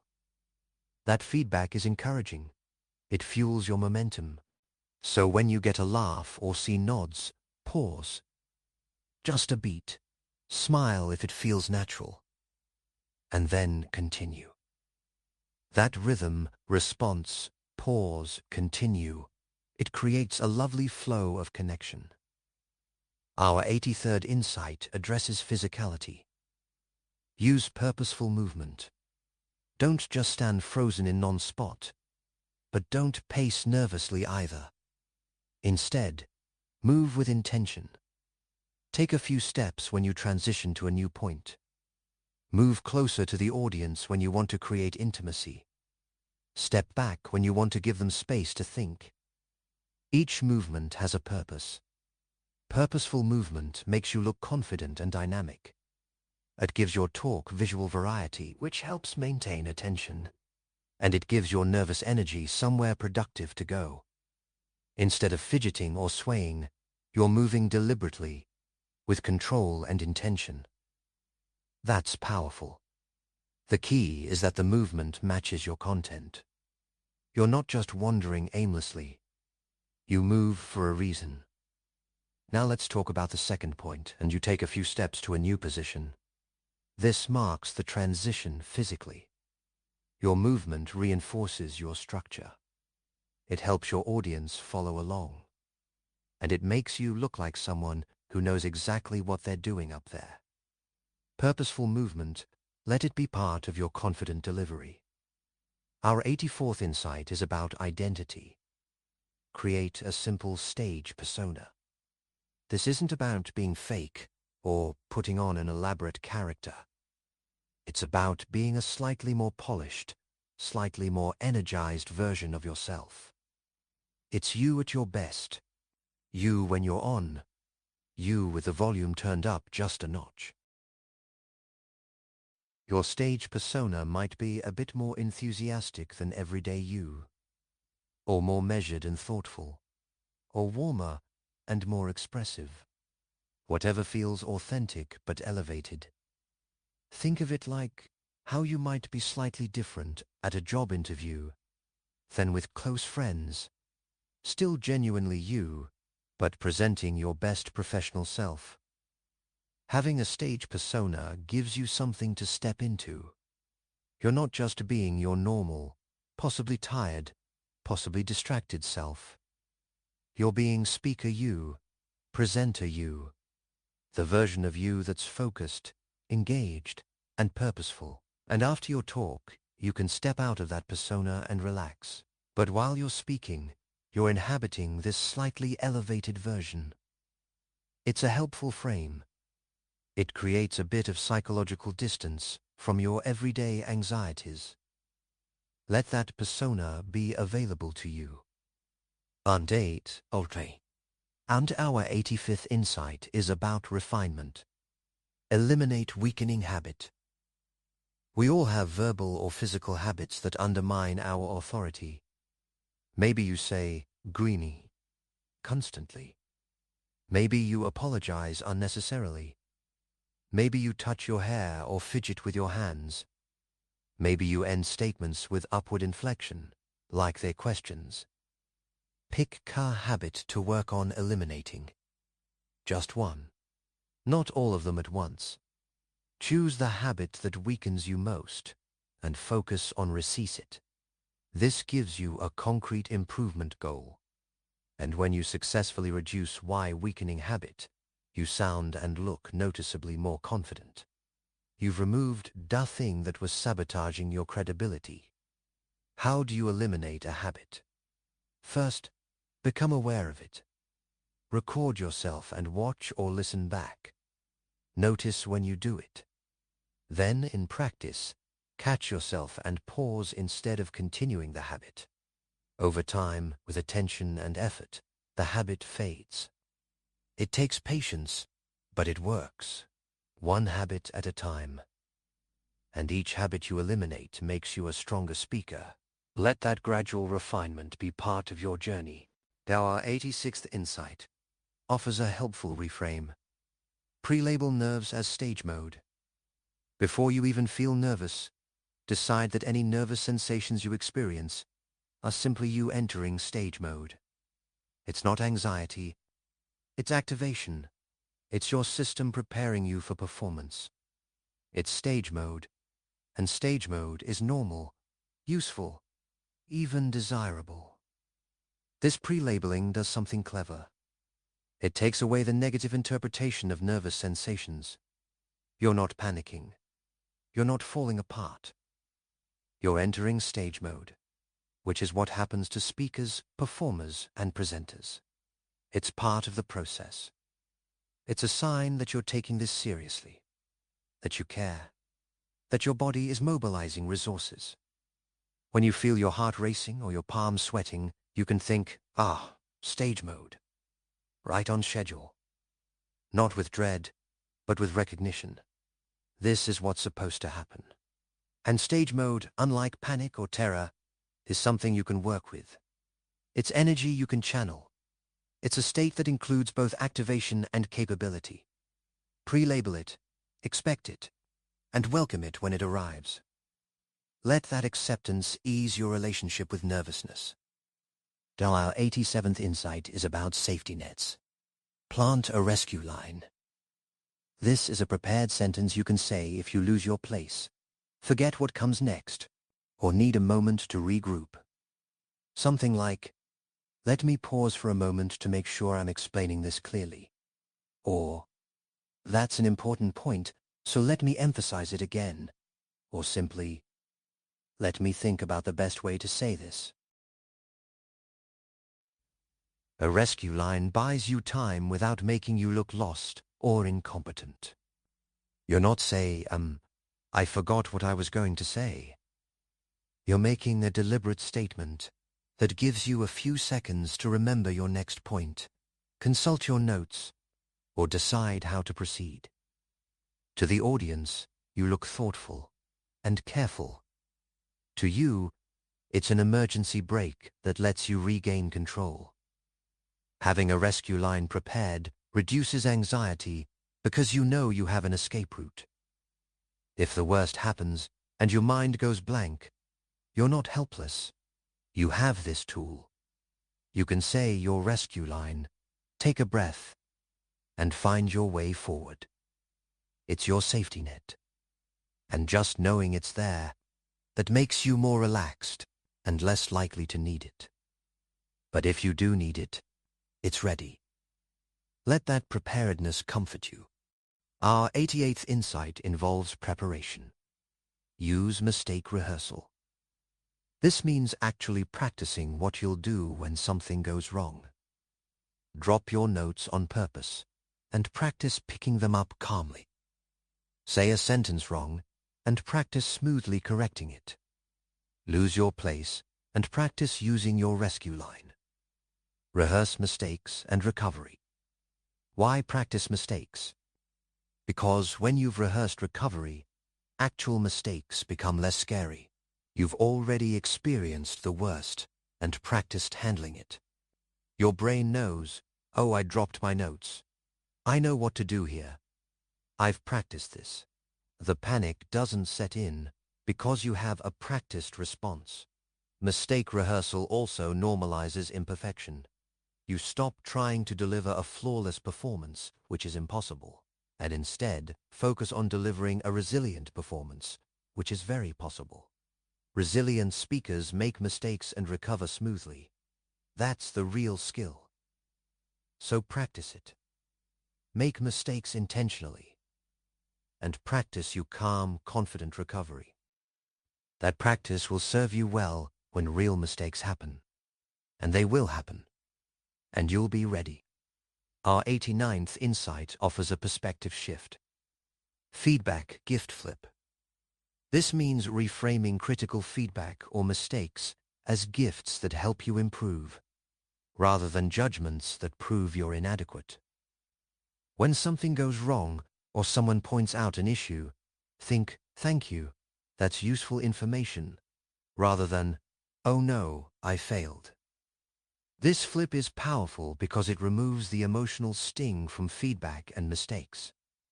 They're not threats to your worth. They're data that helps you get better. Someone points out, you spoke too quietly? Gift. Now you know to project more next time. You stumble over a phrase? Gift. Now you know to simplify that wording. Every piece of feedback, every mistake, is information you can use. This perspective makes you more resilient and more willing to take risks. If feedback is a gift rather than an attack, you can receive it with curiosity rather than defensiveness. If mistakes are learning opportunities rather than failures, you can try new things without paralyzing fear.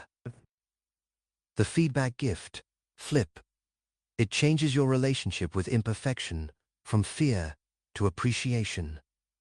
Let that openness to learning strengthen you. And our 90th insight, our final one, for this segment, is about building evidence, recovery proof, anchor.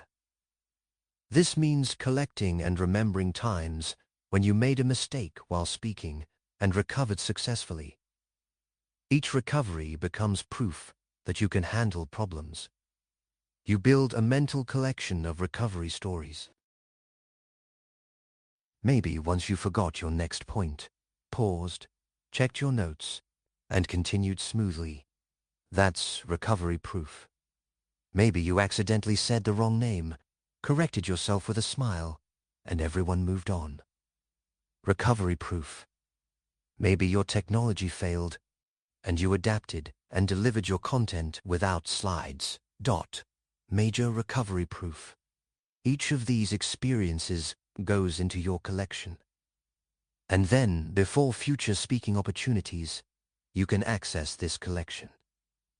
You can remind yourself, I've recovered from mistakes before. I have proof that I can handle problems. This isn't theoretical confidence. It's evidence-based confidence. You're not hoping you'll be okay if something goes wrong. You know you'll be okay, because you've been okay before. The proof is there. Start collecting your recovery proof now. Remember past resilience. And add to your collection with each new speaking experience. Each recovery makes you stronger, more confident, more capable. You're building a foundation of proven resilience. And that foundation, it's solid. It's real. It's yours. Let it support you. This is how you create connection and maintain control. You plan smile moments and respect audience responses. You move purposefully and inhabit your stage persona. You eliminate weakening habits and reframe nervousness productively. You prepare rescue lines and practice mistakes. You receive feedback as gifts and collect recovery proof. These techniques keep the room with you, keep you in command, keep the experience positive and productive. Connection and control aren't opposites. They work together. When you feel in control, you relax enough to connect. And when you connect with your audience, you gain more control because they're engaged and supportive. It's a positive cycle. Each element reinforces the others. And all of these techniques contribute to that cycle. You're not trying to control everything perfectly. You're creating conditions for connection and maintaining enough control to navigate challenges when they arise. That's the balance. That's the sweet spot. And with these tools, you can find it. You can keep the room with you, keep yourself grounded, and keep the experience working for everyone. Rest now, knowing that connection and control are both within your reach. You have specific techniques for creating warmth, for responding to your audience, for handling difficulties, for building resilience. These aren't abstract concepts. They're practical tools you can use. And with each use, they become more natural, more automatic, more simply who you are as a speaker.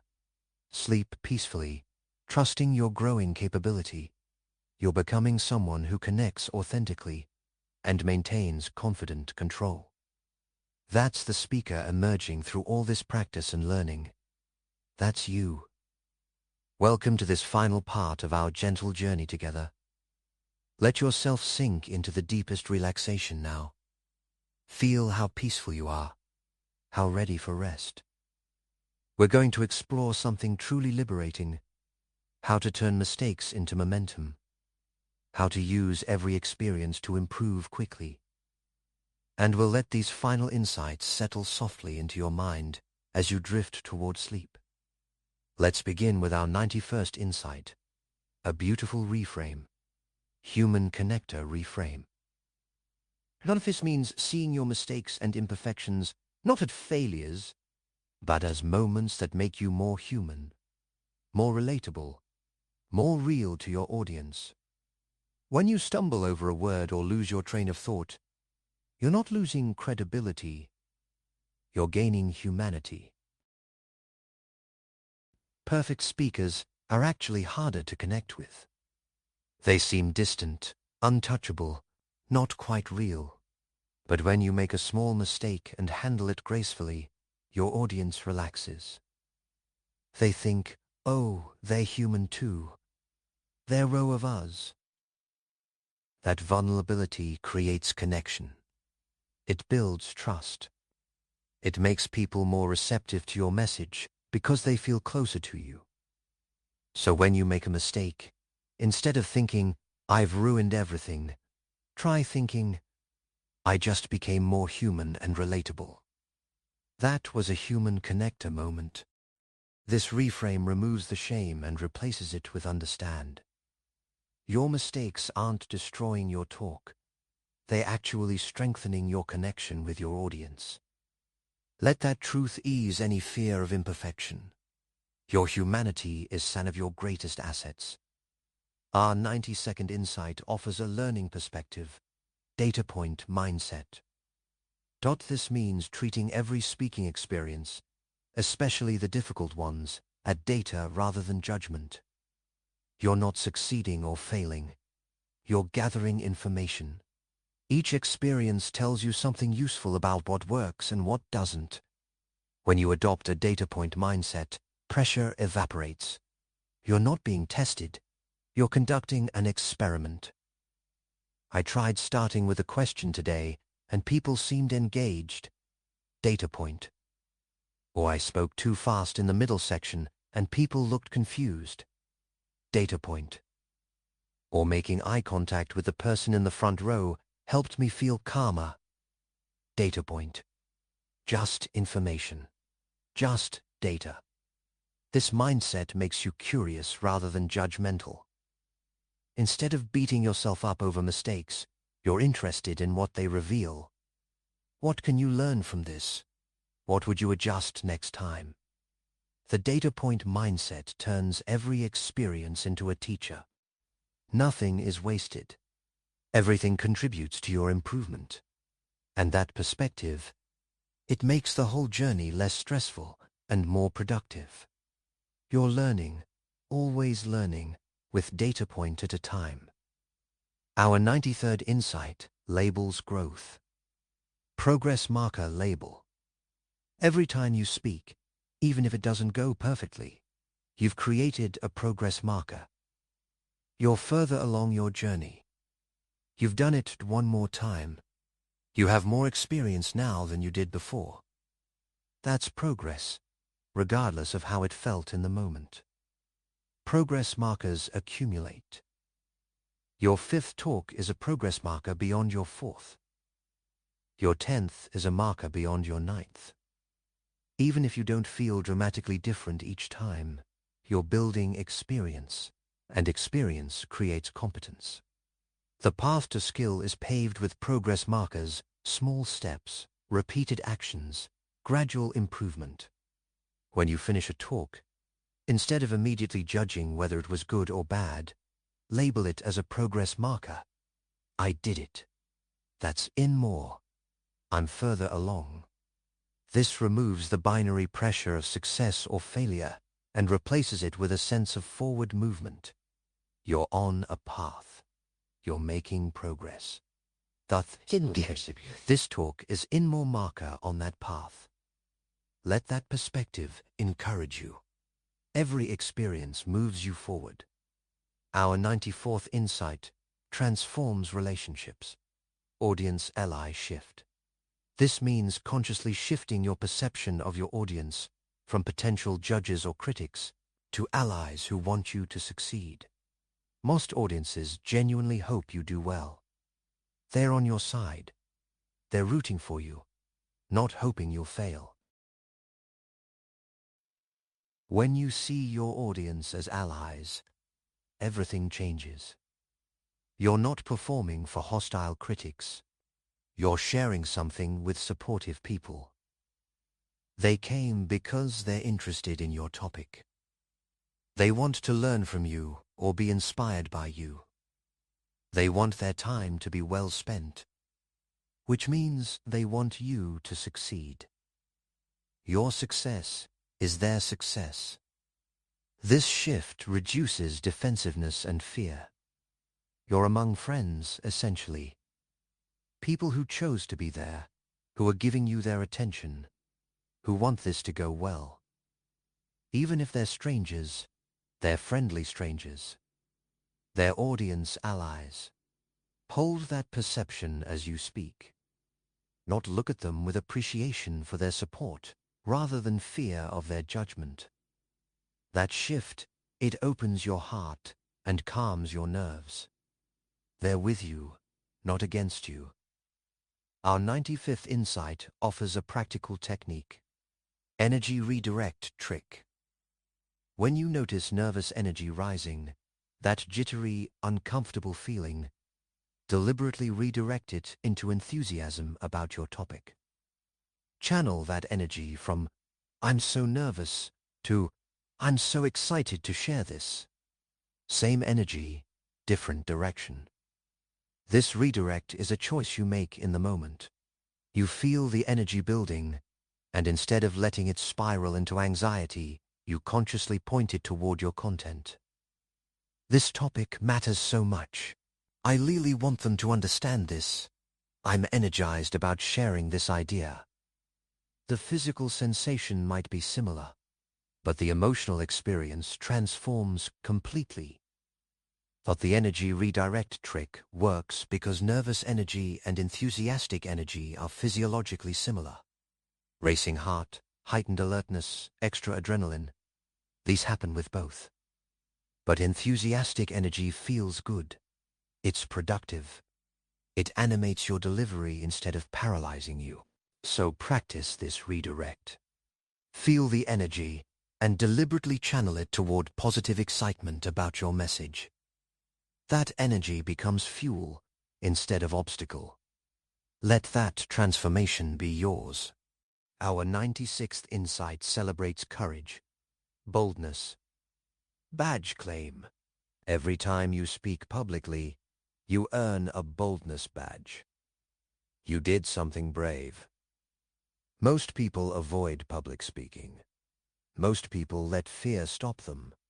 But you showed up. You spoke.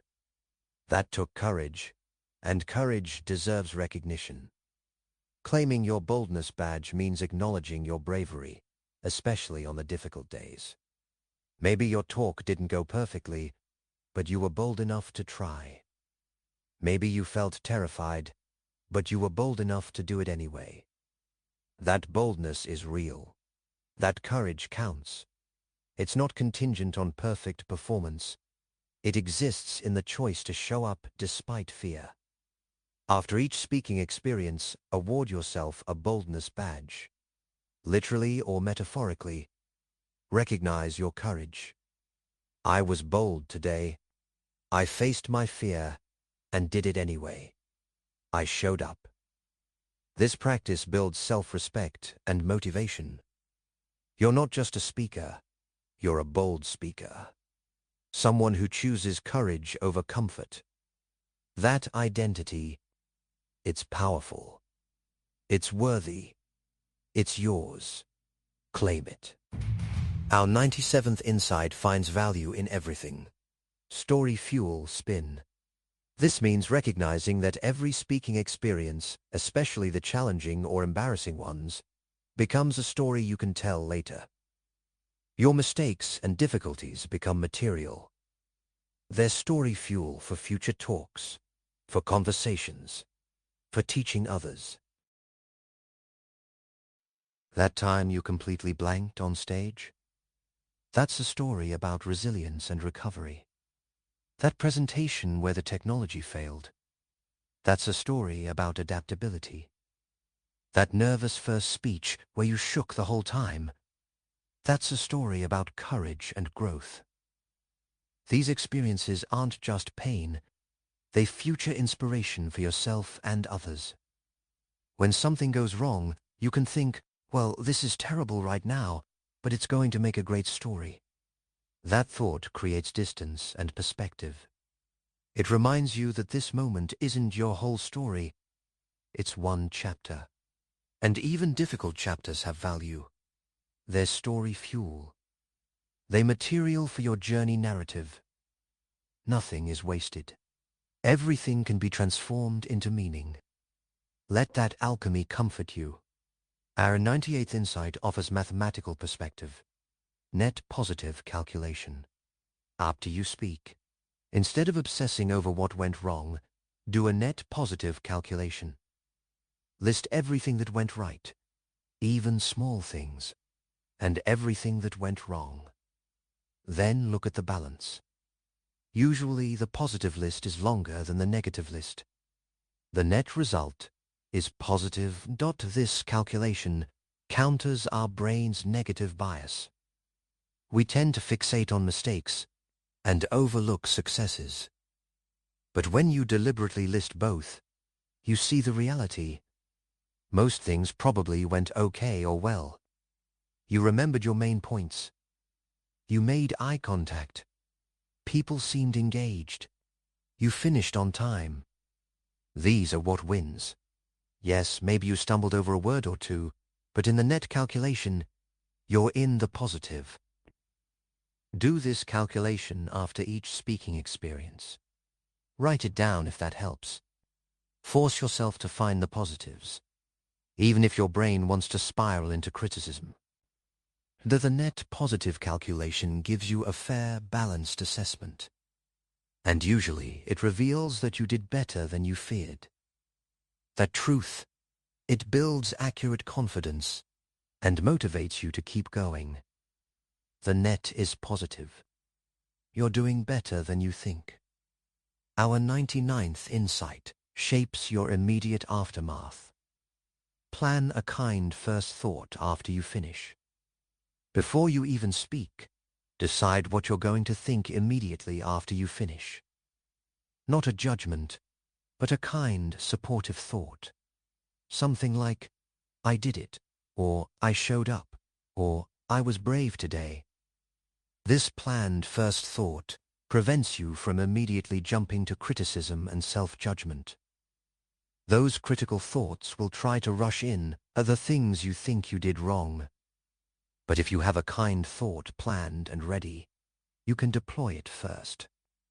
You can give yourself a moment of kindness before analysis, a moment of acknowledgement before improvement plans. Your planned first thought is like a gift you prepare for your future self. You know you'll need kindness in that moment, right after you finish, when you're vulnerable and exhausted. So you prepare it now. You decide, my first thought will be kind. And then, when the moment comes, you deliver that gift to yourself. That self-compassion, it's essential. It's how you sustain yourself for the long journey of becoming a skilled speaker. Plan your kind first thought and protect it fiercely. And our 100th insight, our final insight for this journey. Celebrate the thing immediately after. As soon as your talk is over, before you do anything else, identify 4 specific things you did well and celebrate it, not the whole talk. Tommaso, medrosistekt.